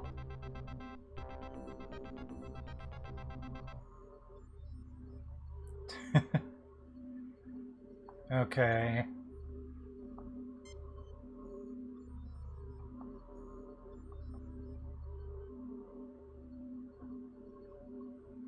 Welcome to Side Operations Center, Omega Unit. Estimated time to optimal launch range is 1.54 hours. Adjusted.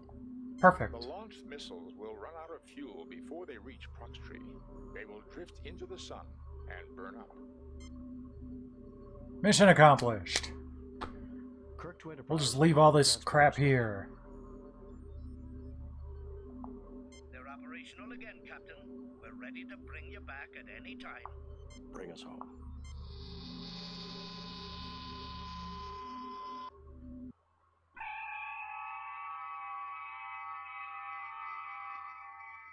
Message from Starfleet. On screen, Lieutenant. We have read your report on the progress. Woohoo, of 96%. and evaluate your performance at 96%. What did I Your miss? crew received 3 commendation points. Maybe I got docked for vaporizing the first bit of rock. Oh well. The top brass at Starfleet are impressed.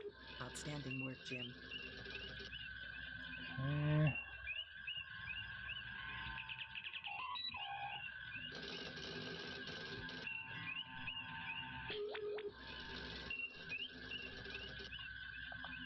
Hard to believe that Earth came so close to the brink itself. Oh, really? What happened? Vulcans, too. Both, in the end, looked into the abyss and came to the only logical conclusion. Oh, wow. Logic? Humans? I'm dreaming, Jim. Sometimes it is harder and braver to make peace rather than war. Kirk didn't say that. Sounds like emotion had its part to play in a positive sense, too. I don't know about you, but I'd like to bid an emotional goodbye to Alpha Proxima myself. Take us out of orbit, Mr. Super. There we go.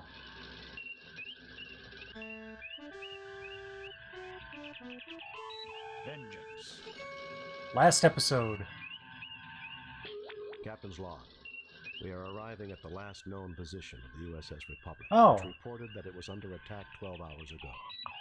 Captain, the ship's sensors have picked up what appears to be a starship. Minimal life support, minimal engine power, and only 2 life forms. One on the bridge, the other in sickbay.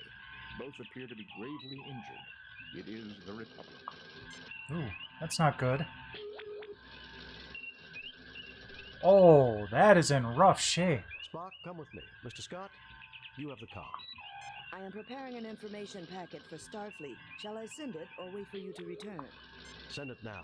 If a hostile ship arrives, head immediately for Starbase 20. Yeah, that's probably the best answer. Give me a chance to save, dang it. My God, Jim, what kind of butcher would do something like this? Well, I mean, we've also got stuff like this.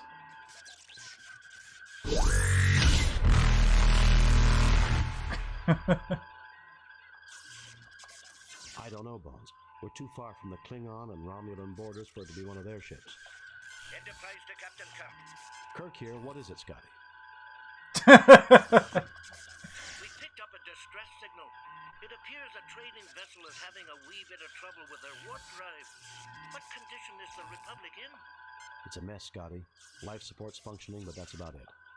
I've done a primary scan of the Republic's systems. Main and auxiliary power is out. Life support is stable. I also read that communications are operable. Should we beam you back, Captain? No, not Do yet. the sensors read any other ships in the sector? Besides the trade vessel, this sector is clear, sir. Mr. Scott, we will continue here. Assist the trade ship and return here. If we need assistance, we'll contact you. You sure you'll be all right, Captain? Yes, Scotty, just don't take too long. Kirk out. Well, gentlemen, let's see if we can re-establish power. Jim, don't forget. There's another survivor on board. We've got to find him. Okay. First chance to actually save here.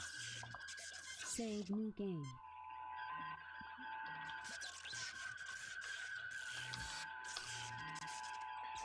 Okay.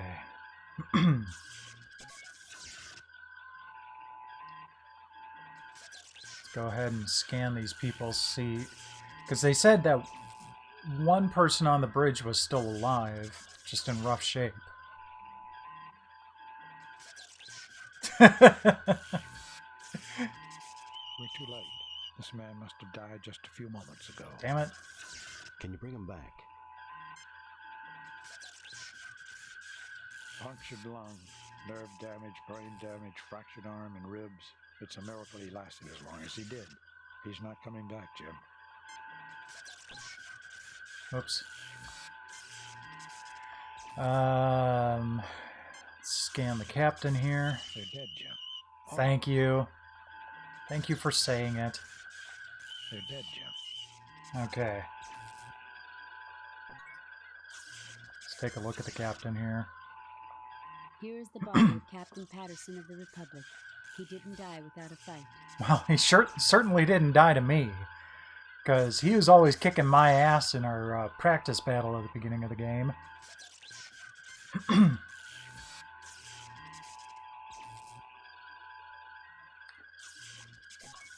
All right.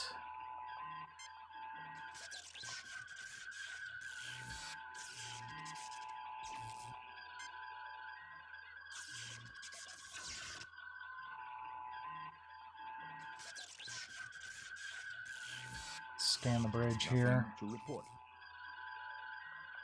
The controls have been totally destroyed, undoubtedly due to circuit overloads caused by the battle. Captain, records indicate that this ship was attacked by a Constitution-class starship. Oh, crap. Any idea of which one it was? Ooh. I hope he pulls through it all right. I am reading a record of the transponder signal, NCC 1701. It's the Enterprise, Captain. What? Someone must have tampered with the computer records. May I remind you, Doctor, that the main computer of a Constitution-class starship has safeguards against such an intrusion. Furthermore, I do not see any discrepancies in any of the files that I am able to access. Get off of my toes. So, yes, that puts him at higher risk, but the death rate is still pretty low for people that catch it. It's just that a lot of people have caught it. That translates to a lot of people dying. So don't feel like it's a death sentence. As long as he,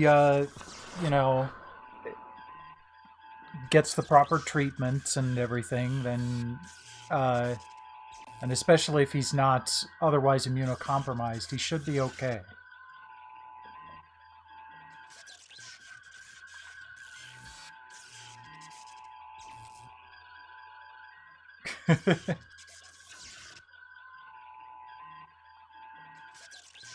They're also actually already starting human trials of vaccines.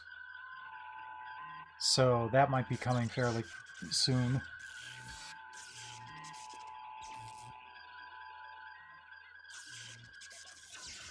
Okay, I think we've done all we can here. Let's leave the bridge.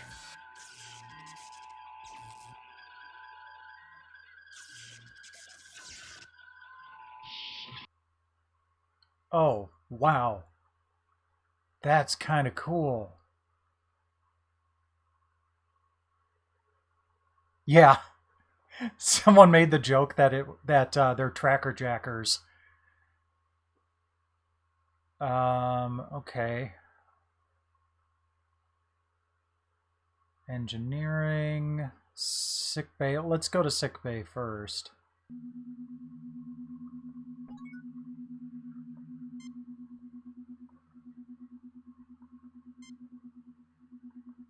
This person's dead, Jim.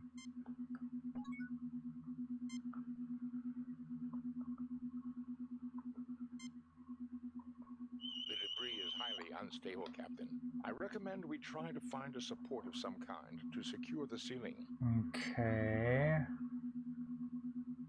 Where would we find something like that?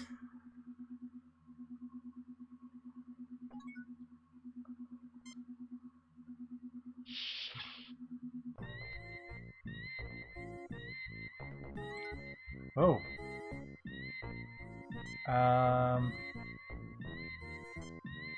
She seems to be alive. I knew her from my academy. Shut up and let McCoy at him.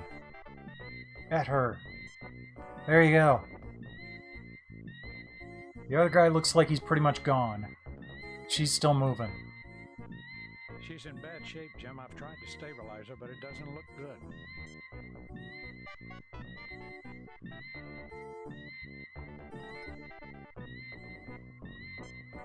No, you won't get us. Murata, what happened? They said it was the Enterprise. They had visual confirmation. What about the Enterprise? You killed us, Jim. We were friends for you. Wow. I trusted you. It wasn't the Enterprise, Murata. There's nothing more I can do.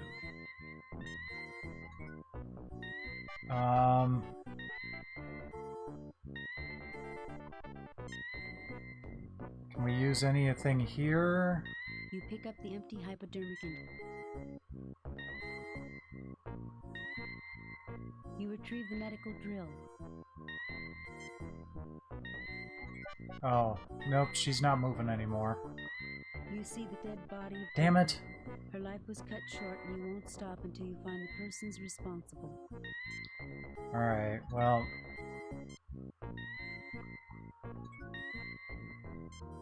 Yet another crewman of the Republic whose life was unfairly abbreviated.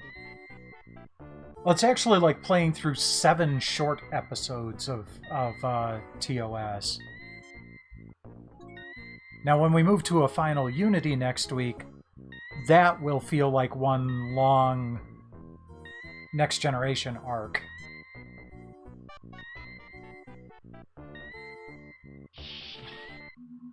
Well, gentlemen, let's see if we can re-establish power. Oh, all of a sudden there's a pipe down here. You failed Oh, to obtain. maybe not. Okay, I want to save again. I have a feeling saving frequently is going to be the order of this one. Okay.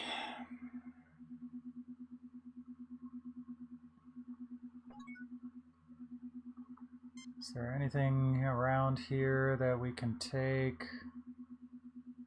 Oh, probably not going to let me take him. You've Oh, taken the cable. okay. I thought I was clicking on the pile of junk back there.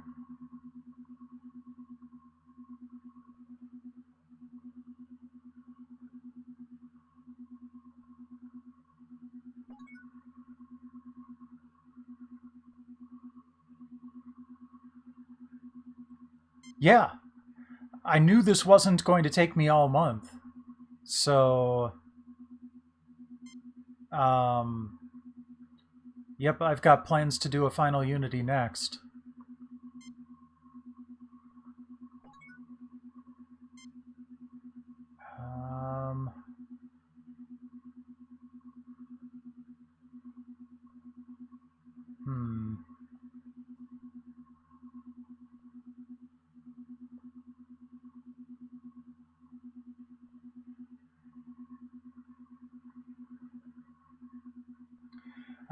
Okay.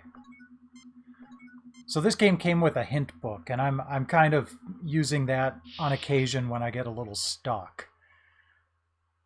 So what we're supposed to do is go to auxiliary control. That doesn't look friendly.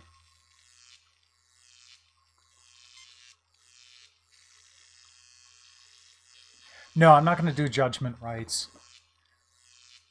You retrieve the molecular saw.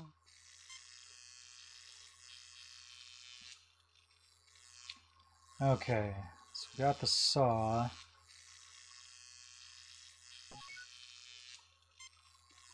The door is jammed shut. Yeah. There we go. Let's go back to the bridge.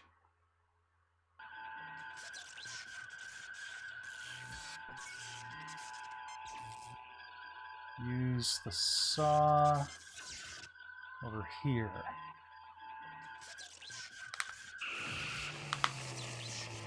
The molecular saw easily cuts through the beam, separating it from the hull. You pick up the beam. It's a little heavy, but you manage it. Shame we don't still have that anti-grav unit from Arc 7.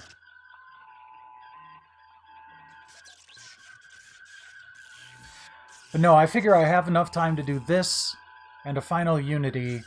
Then I might have a little bit of time left over, but I've got plans for that. Okay, so we got that pillar. Let's go back down to the sick bay. And it said that the structural integrity back there was a little lacking, so let's use this pillar to shore it up.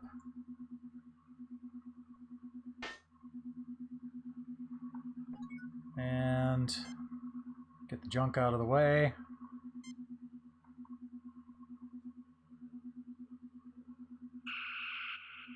The ceiling appears stable. We should now be able to use Turbo Lift 2, Captain. Perfect.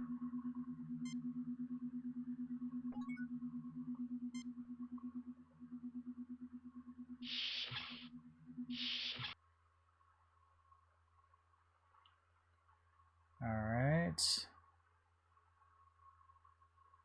Transporter room, weapons bay, engineering. Well, let's check out the transporter room and weapons bay first.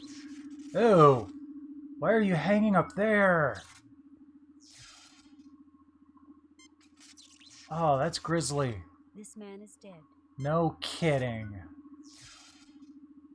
This guy are sick. You fail to obtain anything. You fail to obtain anything. Is there anything we can obtain?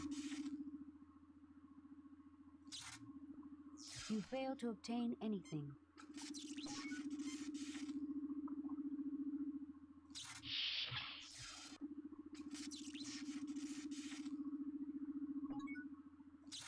Let's do some scanning.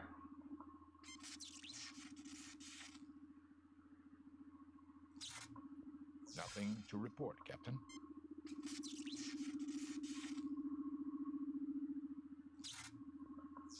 Nothing to report, okay. Captain.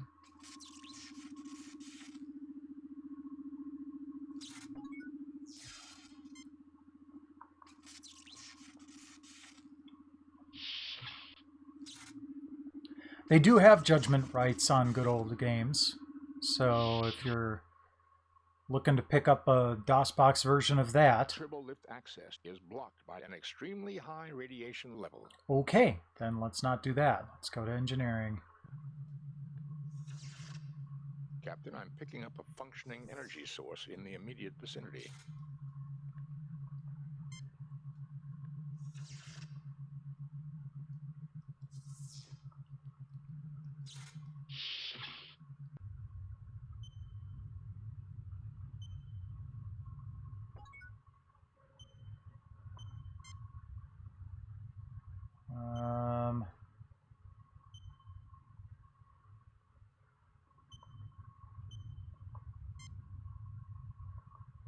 This is an engineering circuit junction box. It is used for temporary rerouting of power. Without using one of these devices set to the proper impedance, an overload can occur. Can I take it? This is much too... Nope. Dang it. You fail to obtain anything. You fail to obtain... You fail to obtain any...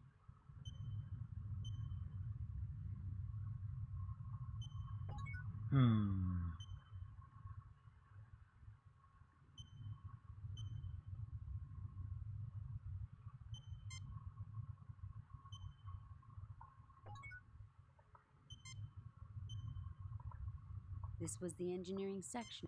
Yeah, no kidding. This man is dead. This man is dead. This is the fusion mixture regulator for the Republic's impulse engines. What is that? These are the controls to... Okay. These are the controls to the Republic. These are the controls to the This is a standard storage. Okay. Well, let's use Kirk on the storage closet. One of many he's probably encountered in his career. The closet opens, revealing a library of engineering technical journals. Oh, okay.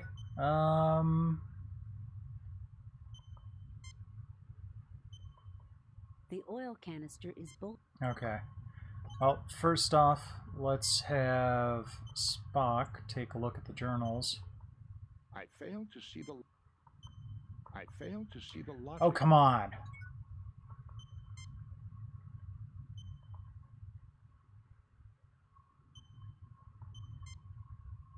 Tricorder on the journals? Nothing to report, Captain. Nothing to report. Alright. Well, let's see if we can grab some of that oil with the hypo. The hypo is now Sweet. filled with multipurpose oil. Can I just take the journals? Oh. You take the engineering technical journals. Great. That's useful. Alright. Doesn't look like there's anything else I can do here. Unless Spock can do something with the controls. Captain, this is the fusion mixture regulator for the impulse engines. There is currently no power running to it. Guess not.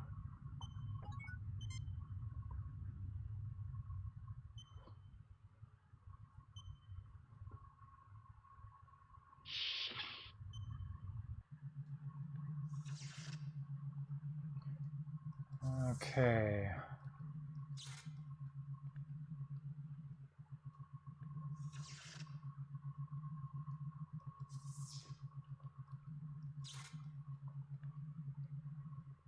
Yes, come on. Go. Let's go back to auxiliary This turbo control. lift cannot reach that area of the ship. Oh. I guess we have to, like, do this in hops. This turbo lift cannot.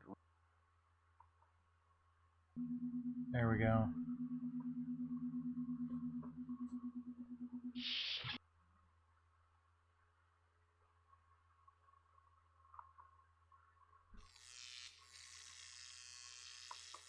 The door is jammed shut.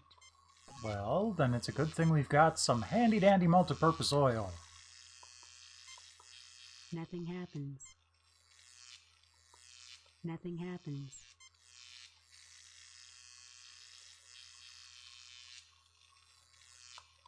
Nothing happens. Or not.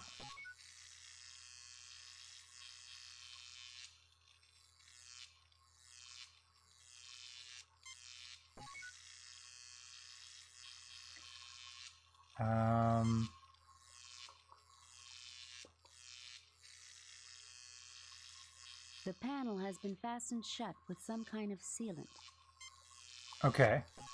Well, let's try to drill it open then.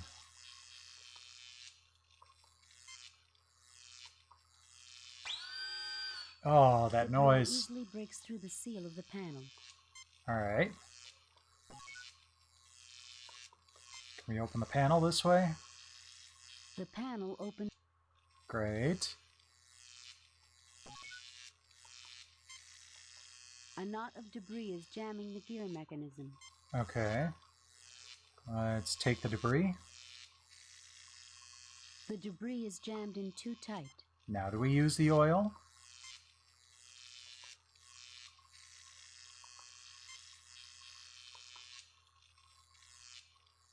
The oil seeps into and loosens the debris. There we go. Okay. The gears are completely cleared of debris. Yay! Now can we go through the door? Awesome.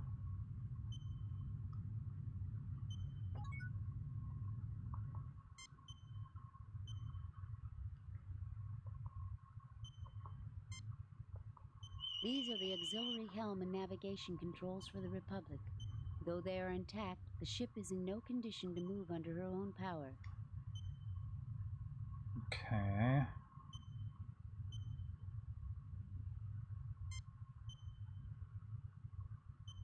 Oh, what's that? Nothing to report, Captain. Yeah, but the light, the thing is lighting up. Is it something I can take?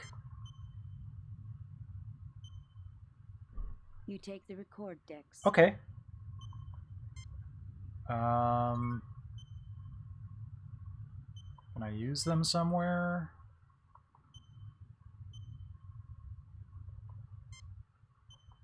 Nothing happens. Aha! Captain's log. Stardate 6087.6. The Republic is currently approaching the Vardane system. Sensors have detected unusual energy fluctuations near one of the Vardanian moons. Starfleet has ordered us to investigate.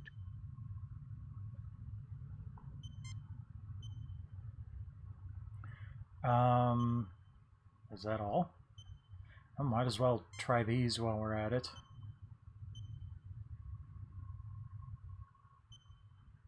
Captain, I have examined the engineering journals. According to Chapter 18, we can run...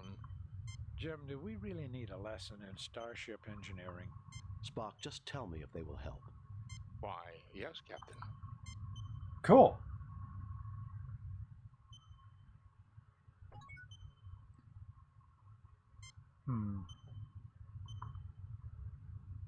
Wonder... Oh, that's a different lock. We are under attack by 2 unidentified ships. I don't know how they could have approached undetected. They must have some kind of cloaking device, although there are no reports of Romulans in this sector. Captain's log. Stardate 6088.1. We have successfully driven off our assailants. Major damage has been sustained by our warp engines. Communications has reported that USS Enterprise is in sector. I requested Mr. Scott's assistance in repairing damage to the Republic. With luck, we will be fully operational in a couple of days. We didn't get that call. Captain's log, Stardate 6088.5. First Officer Andrade commanding. The Enterprise has inexplicably opened fire upon us. Captain Patterson has been mortally wounded. We have sustained major damage to all systems. Impulse power is out. We cannot understand why. There are no more log decks, Captain. Okay. Well, let's switch back to those engineering manuals, see if we can do that multiple times. I have memorized all Nope. pertinent Okay. data, Captain. There is no need to re-examine the journals.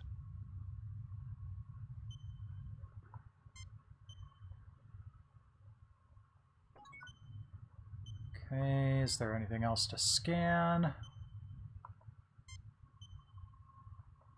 Mr. Spock, what is the status of the ship's computer? There is extensive damage to the main processing unit of the ship's computer. It will take several days at a starbase to repair. We don't have several days, Right. Mr. Spock. Unless we can find a suitable computational alternative, there will be no way to control the ship's systems. That's just great, Spock. We don't exactly carry an M5 computer in our inventory. Correct, Doctor. However, there may be another alternative. Linked tricorders, along with the circuits in the data reader, should have the processing power necessary to control a single starship system. Thank goodness for parallel processing. I don't know what computers could do without it. Okay.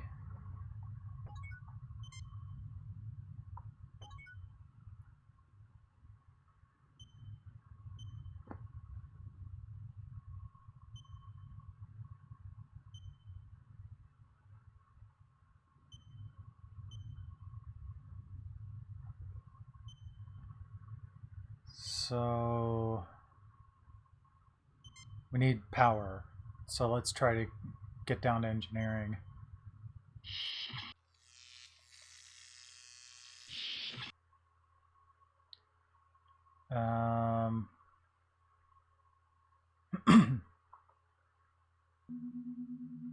Sick bay.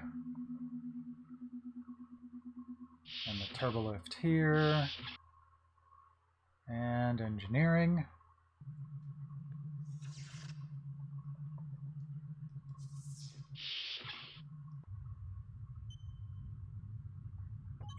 I wonder if those two target things are like power ports or something.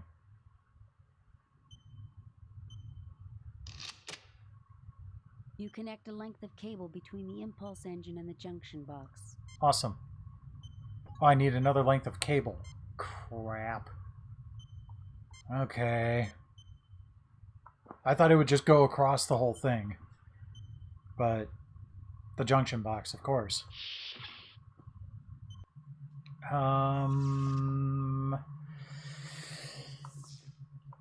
Let's try the transporter room.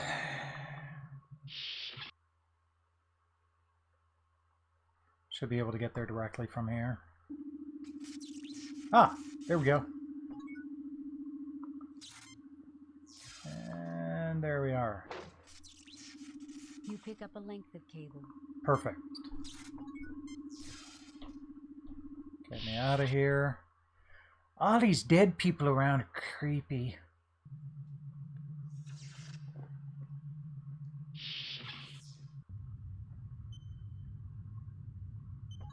Okay.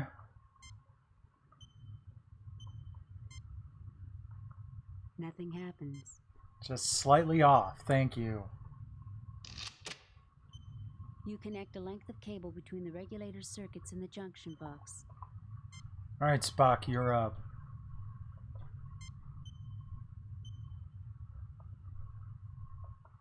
Please select an impedance. Spock?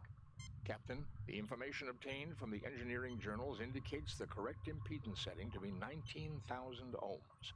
Go ahead and adjust the settings, Spock. Oh. Power has now been restored, Captain. Yay. Cool. Okay. Let's go back up to that auxiliary control room then.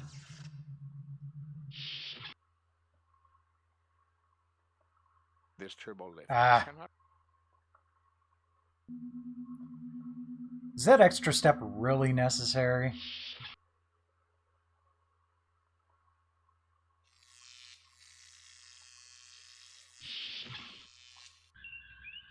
Ooh, that's more lively.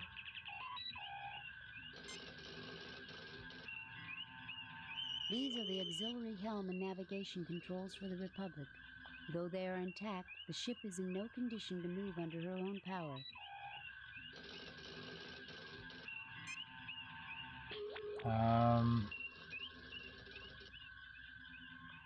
Mr. Spock, there what we is go. The status of the ship's computer? There is extensive damage to the main processing unit of the ship's... We don't have... Unless we can... That's just correct, Doctor. However... Thank goodness for parallel... Oh, okay. So let's go. Now that we've got the power, let's use the tricorders. These are the auxiliary helm... Nothing to report, Captain. Yeah, I know. Nothing. Ah, stop it. Captain.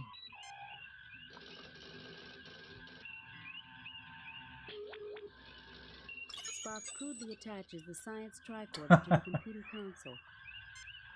Okay, now let's take the medical tricorder.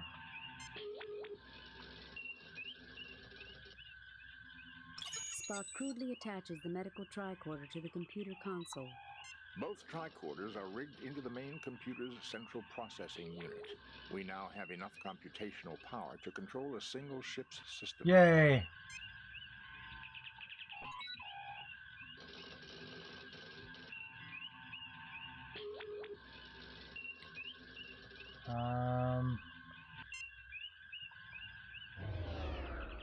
Oh no! Captain, look! An Alassi ship. That's not good. That ship was cloaked. Fascinating. Is that all you can say? Captain, I suggest We appear to be screwed, Captain.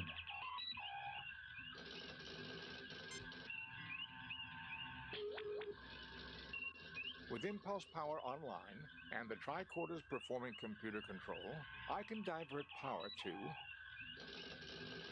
weapons. Let's do shields. Shields are up, sir. Captain, we are being hailed by the Alassi, Captain. Put it on screen, Spock. Well, if it isn't Captain Kirk. Fancy meeting you out here all alone in such a shabby starship. What do you want? You should be more civil, considering your enterprise is far away on a mercy mission helping that poor traitor. It was a setup? I can see why they made you captain. Oh, I jeez. assume since you haven't blasted us to bits, you want something. Why, yes I do. It seems you failed to give one of my associates some rather important information. The Masada, I presume. You want the locations of all Oh. your prison comrades? Yes, Kirk. The Republic's computers will have the data just as your Enterprise would. I give you 1 minute to comply. Interesting. Just try and get it. You can't threaten me. It will take time. The controls are smashed and the main computer's badly damaged. It will take hours to get power to the computer banks. Just try and get it. It will take time. The controls are... Maybe I should just pump a few torpedoes into your shields and check it out for myself. The Republic will fall apart if you fire on us. Then you'll never get the data. All right, Kirk.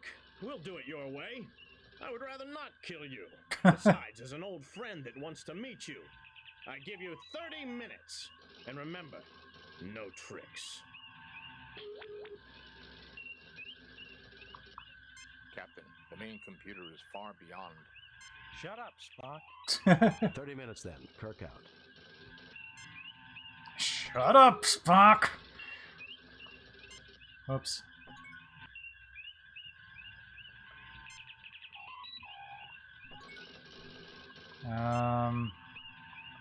These are the auxiliary helm and navigation controls for the Republic.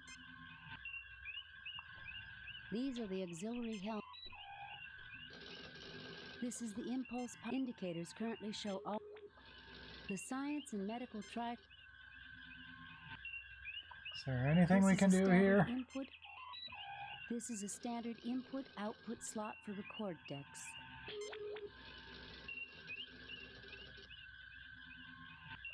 These are the auxiliary helm. This is the fire control for the photon torpedoes. Ah.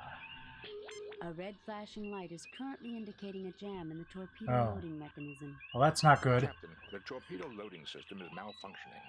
To clear it, we will have to physically examine the mechanism. Currently, all turbolift access to the torpedo bay is blocked by a hull breach. It is imperative that we get the weapons online. I agree. How the hell do we get down there?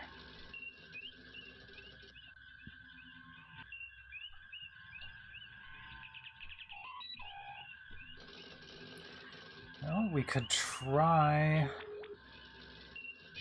Let's see if we can bring the transporters back to life. Gotta go to the sickbay corridor first. Switch turbo lifts. Transporter room.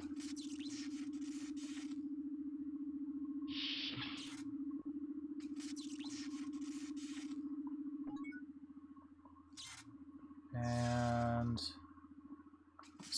I failed to see the lot.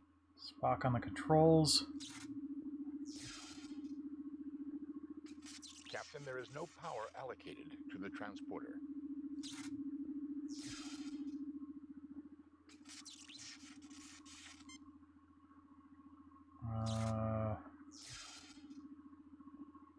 Do we have anything that'll help? No. Hold on.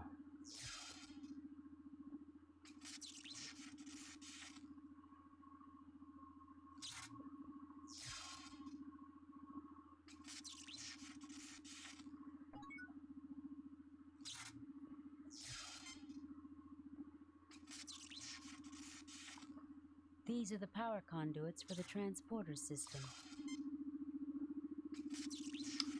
Yeah, but we don't have anything to power them up with.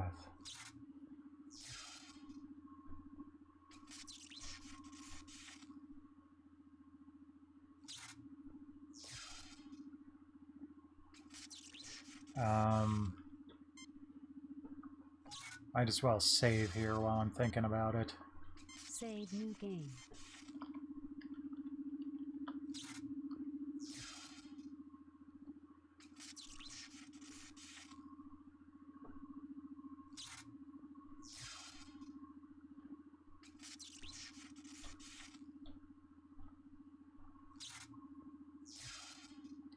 Did I miss something?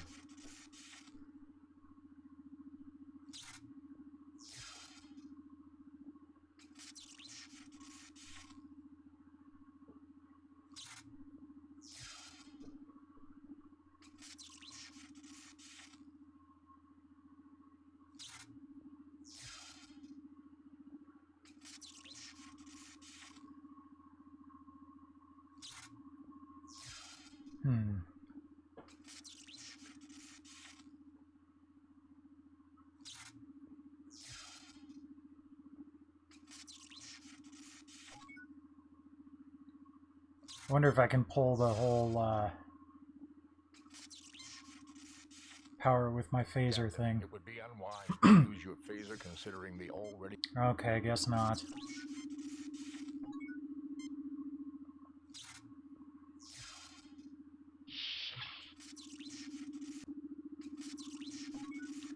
there anything I can grab in this hallway? You fail to obtain anything. You fail to obtain...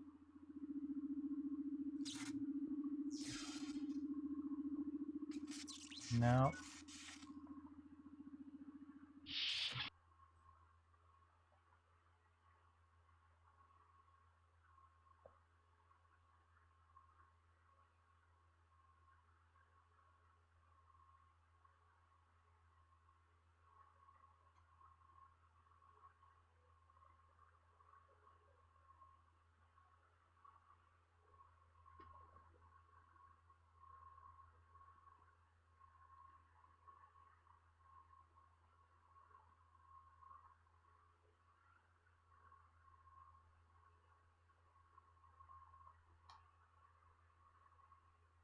Gotta be able to power it somehow.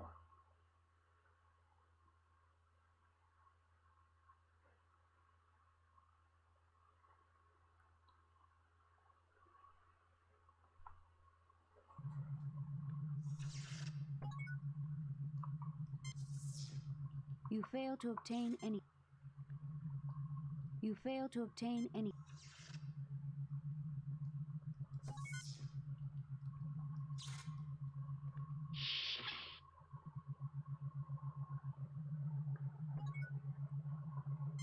This looks like something I should be able to pick up, You but fail it to obtain apparently anything. is not.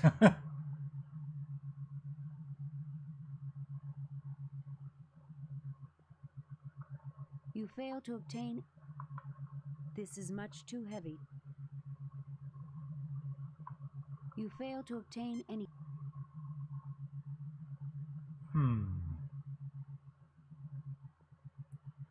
No, doesn't look like there's anything useful here.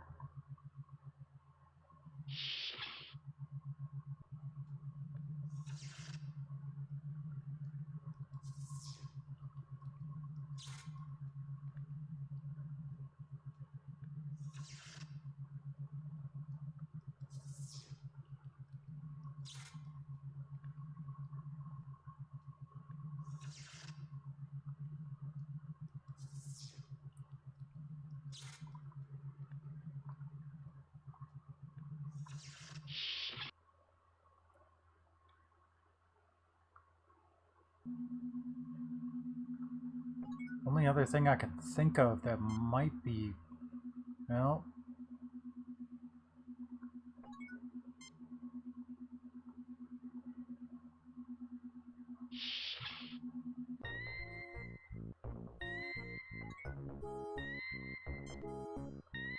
You fail to obtain anything. Yeah, I know. Poor lady. Okay.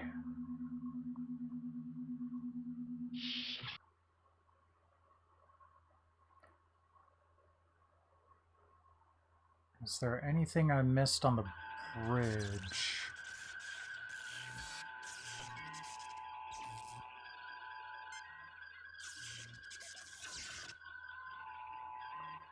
You fail to obtain... You fail to obtain any... No, it doesn't look like it. See, the hint guide says that I'm supposed to use a portable fusion power pack, but I don't have one. I don't know where I'm supposed to find it, and I don't see where it says that you're supposed to find it.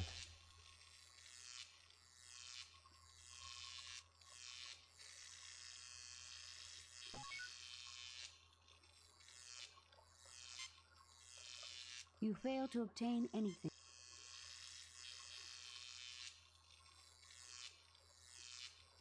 You fail to obtain...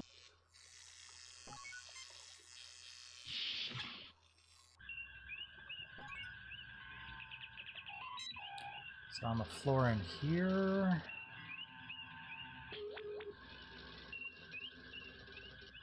I feel like I might run out of time, too.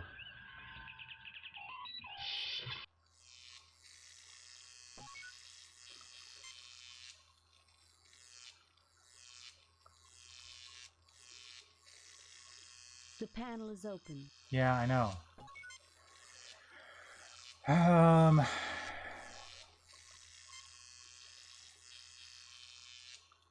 You fail to obtain... Maybe I'm supposed to just reroute power.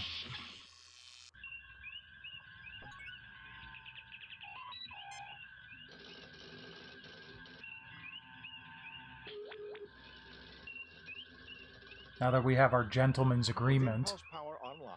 Weapons. Shield. Transporter circuits. Captain, the Elassie can surely detect the... Okay, I guess not.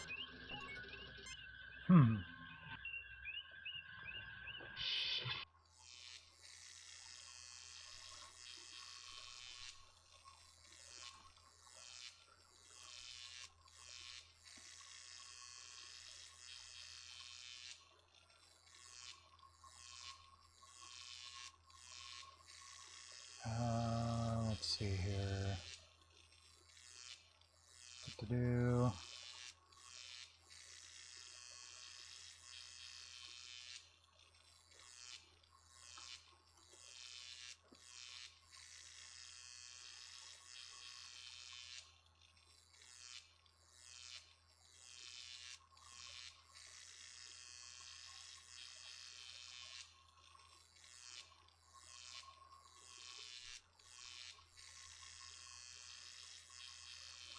Oh, there is supposed to be a power pack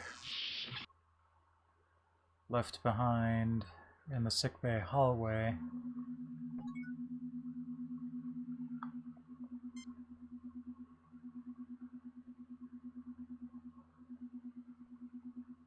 No? You fail to obtain anything.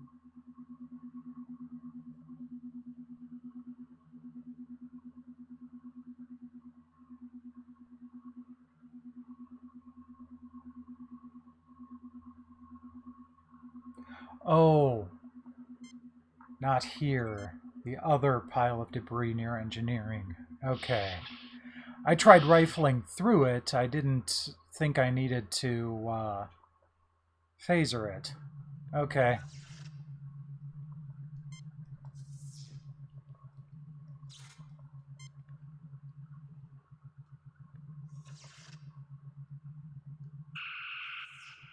Oh my God, Jim, is that what I think it is? Yes, Doctor. It is a There we portable go. fusion power pack. A few centimeters lower with that phaser and half this section would be history, not to mention us. Actually, Doctor, 3.2 centimeters. And based on our proximity to the explosion and the Stuff it, angle of the Spock. beam, Thank you, Spock. I think we get the point. Okay, there we go. You pick up the portable fusion. Now let's head back to the transporter room.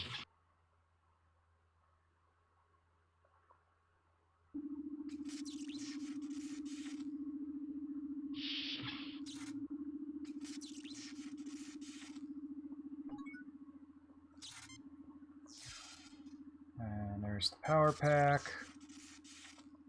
Spock, would it be possible to connect the fusion power pack directly into the transporter power circuits? fascinating. It can be done. However, the transporter will only be able to transport a single person. Do it, Spock.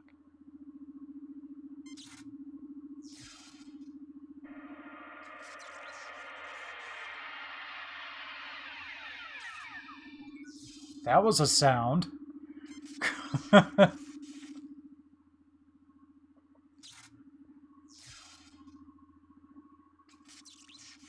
Captain, there are no coordinates. Well, then set coordinates. Transporter systems are operational, Captain. Coordinates have been set to the photon torpedo loading bay. There we go. Ensign Keege, I want you to beam into the torpedo bay and unjam the loading Oh, mechanism. no. If you don't succeed, we'll all be on permanent shore leave in an Alasi jail. I'll do my best, sir. Is this the one time we can't avoid losing a red shirt? Do it, Spock.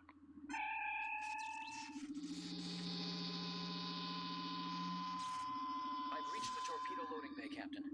It's not too badly damaged, fortunately. What's causing the malfunction in the loading mechanism? The inner loading door is stuck in the closed position. Now, I can force it open, but when the loading cycle has begun, the room will lose pressure. We won't be able to beam back here again. Do it, Ensign. We'll just have to gamble that the system doesn't jam again. The door's open, Captain. I'm ready to transport back. Beam him back, Spock. Okay. Well, we didn't lose him.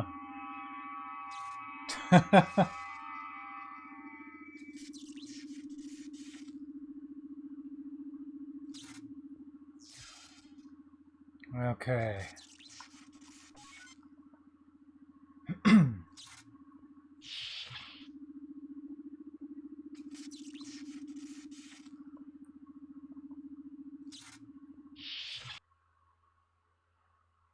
Let's go back to auxiliary control. Oh, wait, that's right.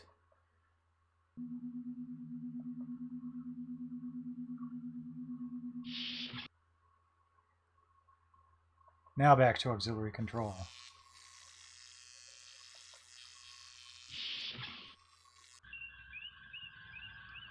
Okay, let's save one more time. Save new game.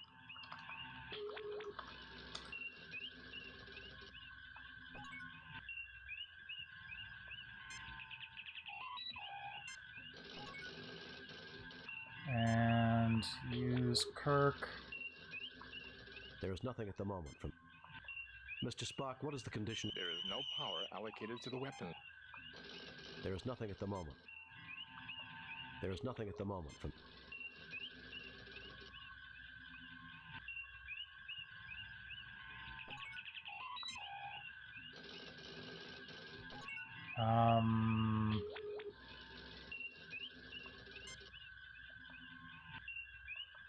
Mr. Spock, what is the status? The tricorders are currently operating at 12.69% less than...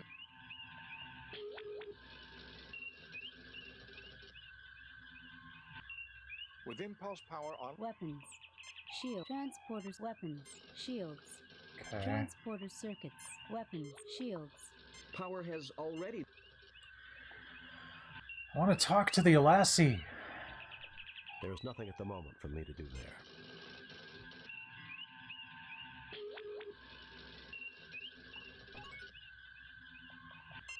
You get no response. You get no response.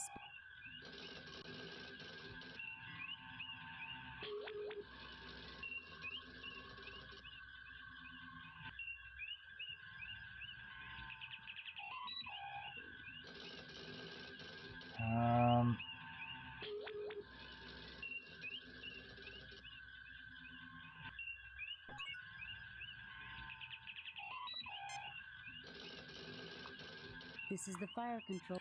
Oh, wait, that's right. Communicator is here. There we go. Well, Captain Kirk, I trust you and your valiant crew have retrieved the data I That's requested. exactly what we've been spending this time doing. Not yet. We're having trouble accessing all the data files.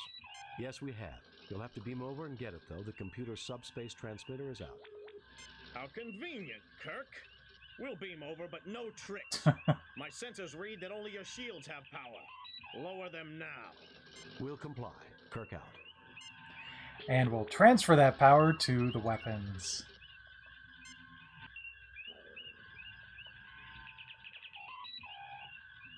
With impulse power online and the weapons. Power allocated to weapons systems, Captain. sensors indicate that the Alassi ship has lowered its shields. I suggest we prepare you a surprise soon, Captain. They will beam over any moment. Alright. Use Kirk on the torpedo systems.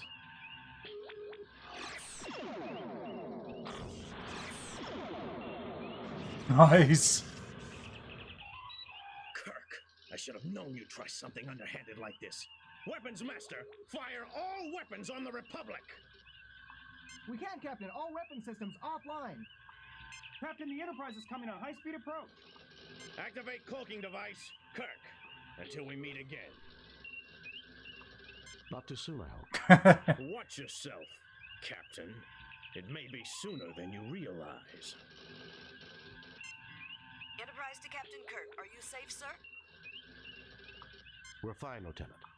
Sir, we picked up another ship nearby, and we came as fast as we could. It appeared to cloak. Were you attacked by Romulans? Romulans? It looks like the Alassi have been doing some business with him. Scotty, beam us back. We need to find that ship that attacked the Republic. Aye, Captain.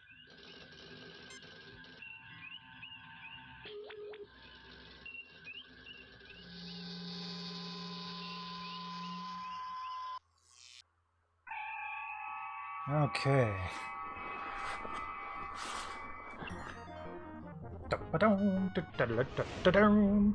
Captain's Starbase 6089.6. We are in pursuit of the starship that destroyed the Republic. Its trail is leading us to the planet Vardane, a member of the Federation whose motives have not always matched the high ideals of other Federation cultures. Captain, I did not expect to hear you judge an entire culture. I understand the Republic. I had bad experiences with the Vardane long ago, Mr. Spock. Fascinating. Captain, I am reading a Constitution-class starship heading for Vardane at warp factor 5. Captain, its transponder codes match ours. That would Sensors be it. indicate it is an exact duplicate of the Enterprise, including hull markings. Open hailing frequencies. Captain Kirk, this is the Enterprise 2. I am Dr. Ayaz Burdell of the Verdane Defense Force. You do remember me, don't you, Captain? I remember you. 10 years ago, when I was on the Farragut, we exposed your unethical practices to the Vardane Council. The old Verdane Council. Politics is such a fickle business. The new one is much less concerned with trivial concerns. I remember your part in my disgrace, which is why when we began to construct our own Constitution-class ships, I insisted that we have our own Enterprise. How did you manage to build a Constitution-class ship? You have 10 seconds to lower your You won't get away with this. The Vardane can't honestly expect to take on the entire Federation. How did you manage to build a Constitution-class ship? Our intelligence network is better than yours, Captain. How else does one gather secret information? You are a member of the Federation. You have signed Federation treaties. And we shall break them. The Federation's interference in our internal affairs is intolerable. You must have been That's a lot of long ins. before the Turgan crisis. Captain, all wars require justification. They aren't supposed to be fun. You have your justification and I have mine. Don't take diplomacy so seriously. However, Captain, I do intend to enjoy myself. I do intend to enjoy seeing Lieutenant Kirk's ship go up in flames. I shall laugh at I'm the not a sight. lieutenant anymore. We'll see who gets the last laugh, Burdell. I'm sure you would. You're a foolery now. You can't defeat a trained Federation crew unless you ambush them. Oops. We'll see who gets the last. I'm sure you're a foolery now. You can't defeat a trained. I have noted that the Federation enjoys talking, Captain. You may talk yourself to your grave. Prepare to be destroyed. Okay. This is not going to be fun. Arming weapons. Raising shields. Okay, let's see if I can get a quick save in. Good.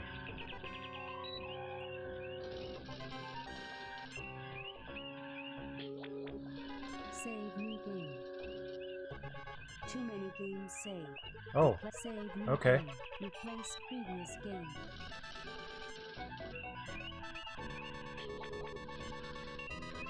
All right, here we go.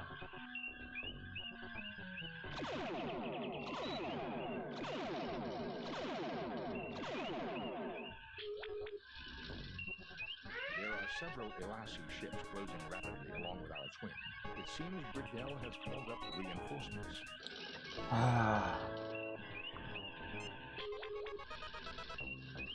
All right, let's go for the Elassie first. They'll fall faster.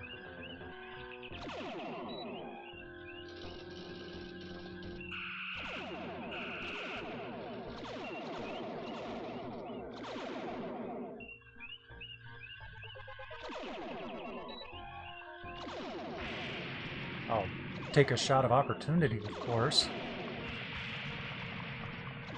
Our weapons are offline. Crap. Machines are falling. Our weapons are offline. Target analysis on.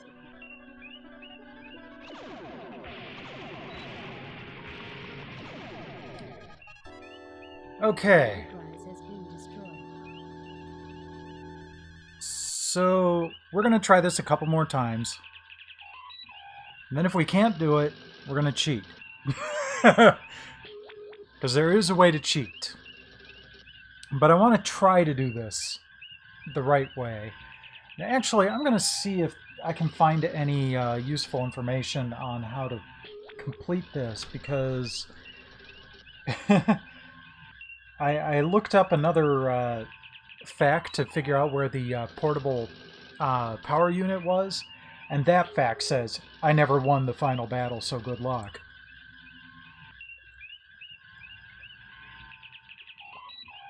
So, let's see here.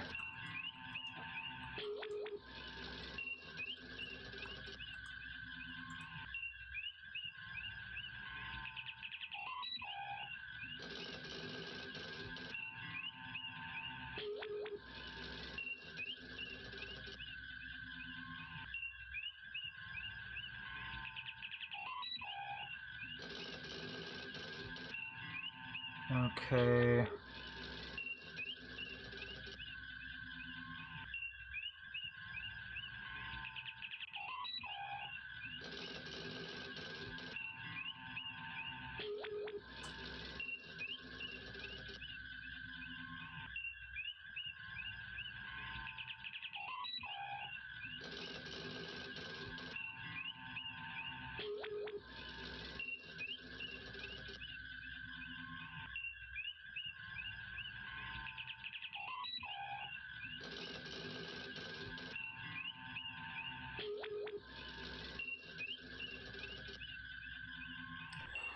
Alright, well, it didn't really say anything about who to focus on, but...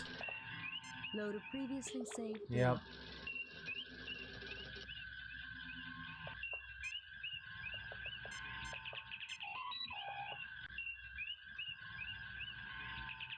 Okay.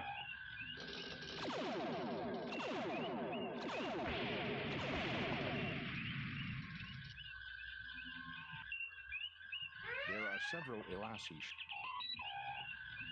Wonder if I can...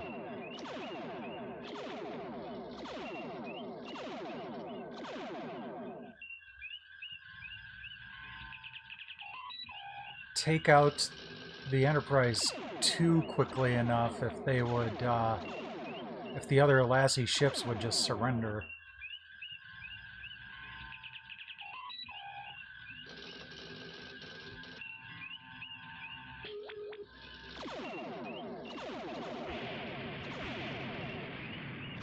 Dang it, come on. There you are. Nope, that's an Elassie ship. Our weapons are offline. Okay, fine. Damage control. Phasers. The shields are falling.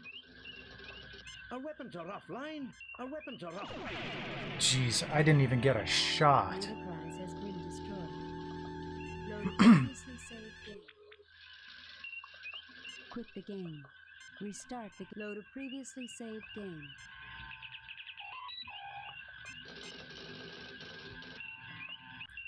This is just stupid.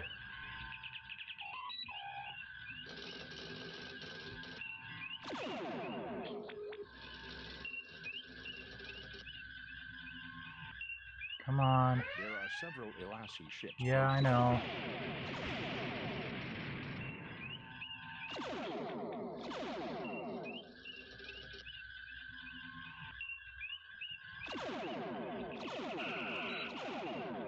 There it is.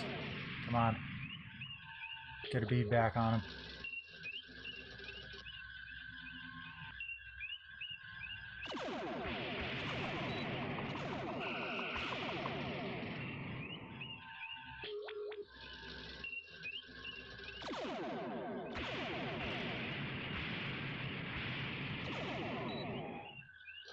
This is not going well.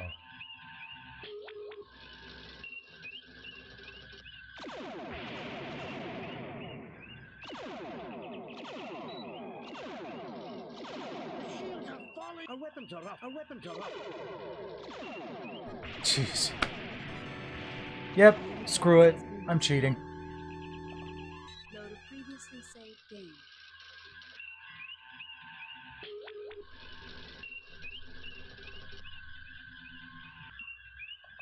Quit the game. Okay. So, here's how you cheat.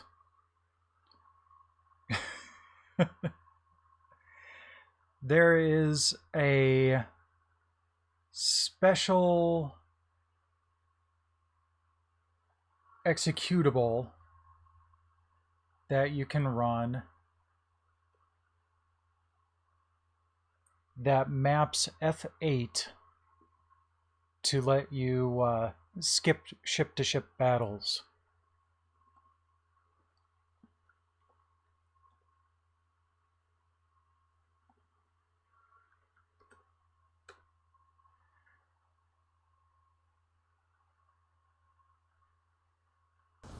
So we're just going to do that. Hey there, Infamous! You're just in time to watch me cheat the hell out of the final battle.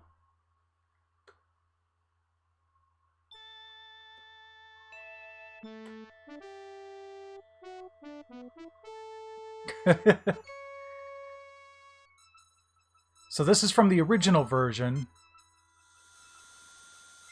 which means we don't have the enhanced sound or voices. Oh, it's not letting me load. Crap.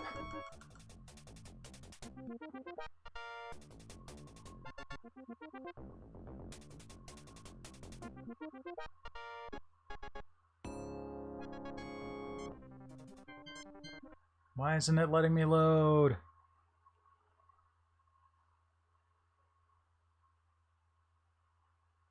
I bet it's looking in a different place. Okay, hold on for a sec. Let's try this.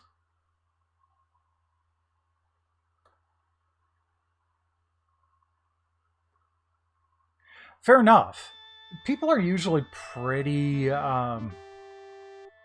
I mean, I hope at least that people have been forgiving of this being your first level. Okay, so...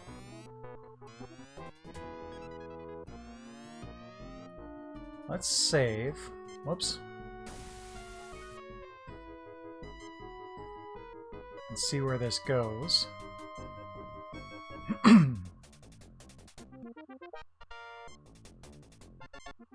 Oh, now it's letting me do it.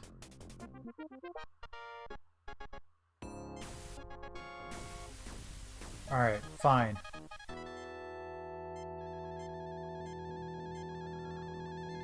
Maybe now we'll be able to save. Or load, I mean.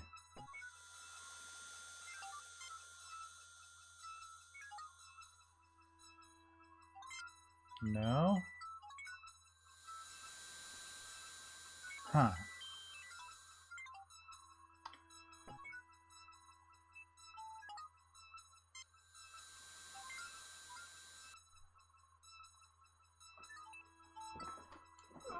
Let's see.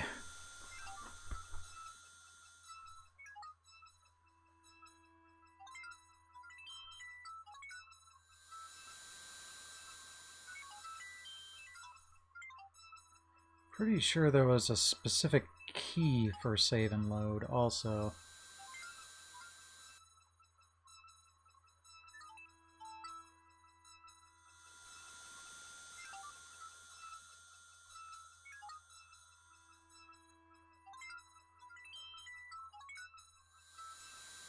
No?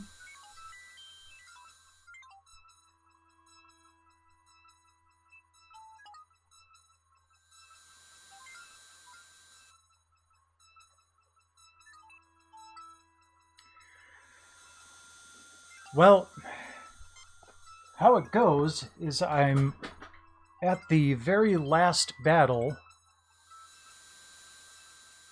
and it is ridiculous.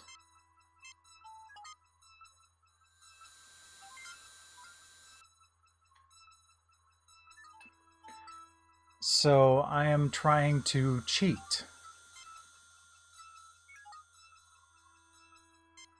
But it's not letting me load.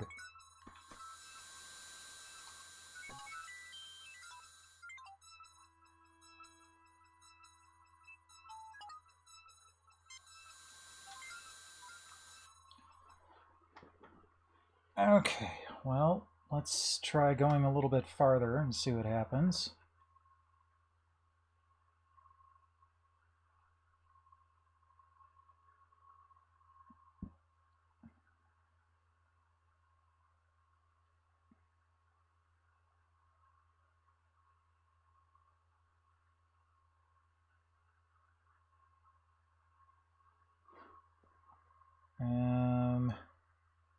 Supposed to go here. Yeah, it is.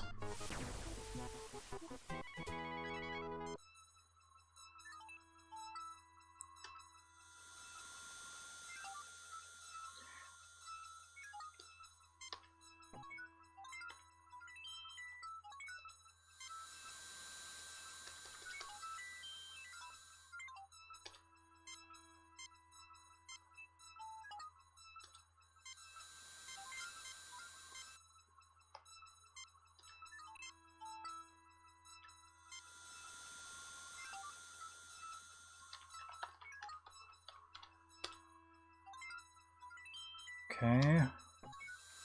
Now will you let me load? Nope.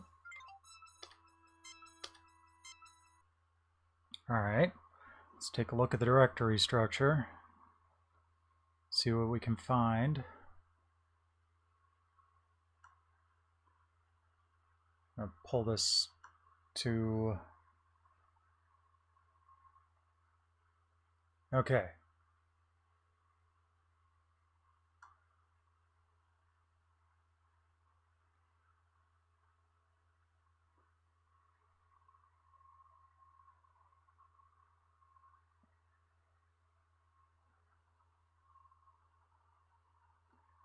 Where are the saves? Ah, there we go.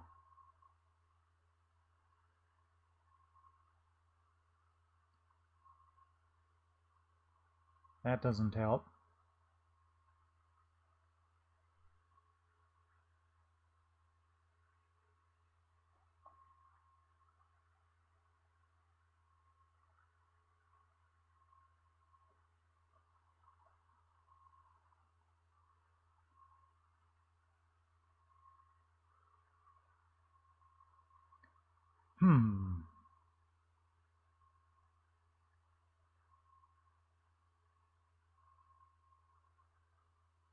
Yeah.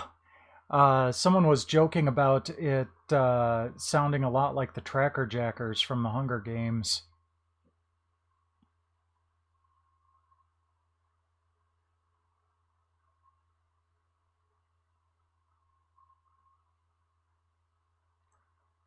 Huh. Let me try this.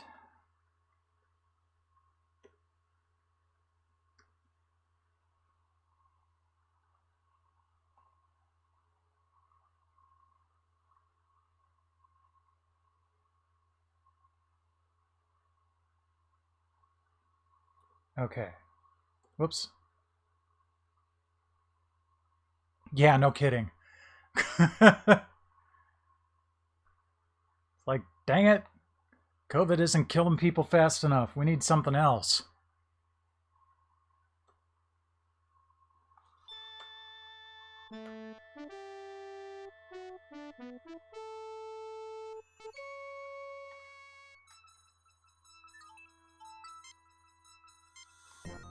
Okay. Nope. Still can't load.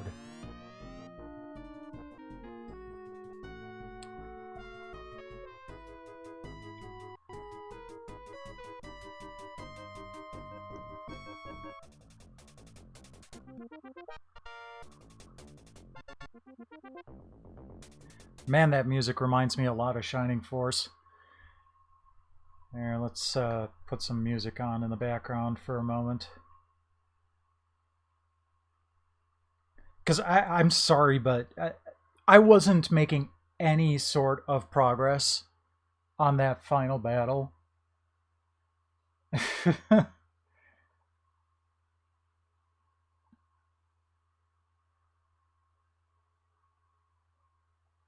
I mean, I was doing okay on every other one.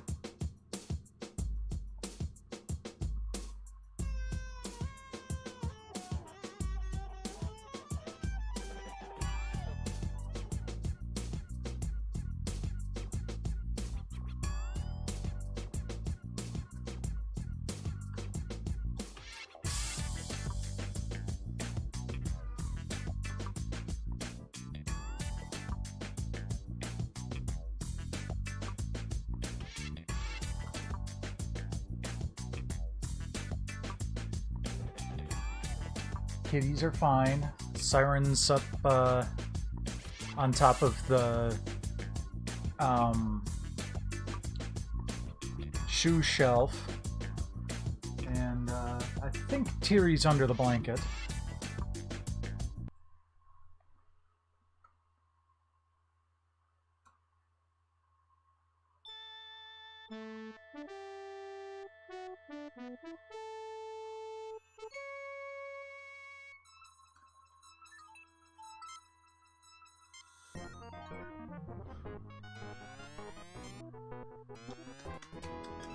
Dang it.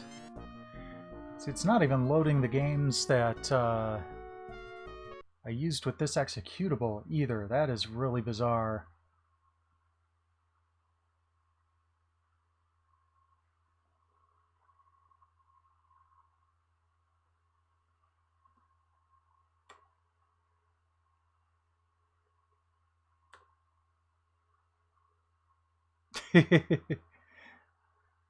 Oh, that sounds horrible. See, my problem is when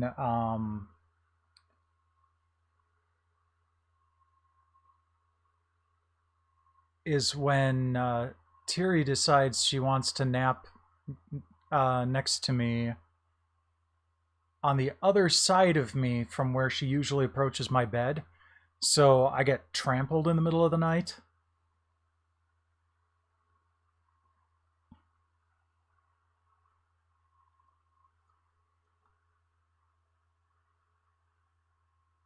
Let's see here.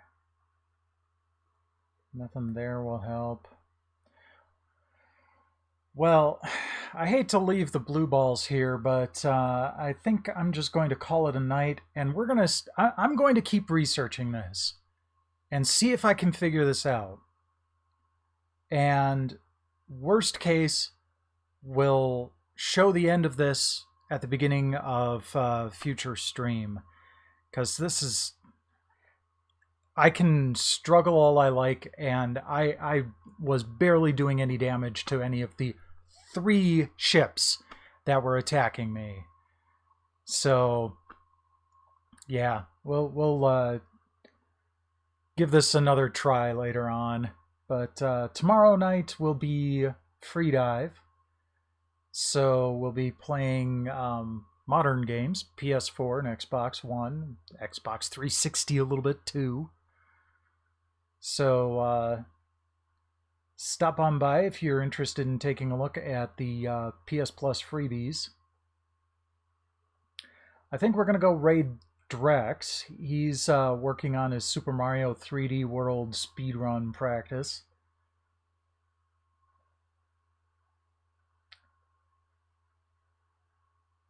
So let's go ahead and do that.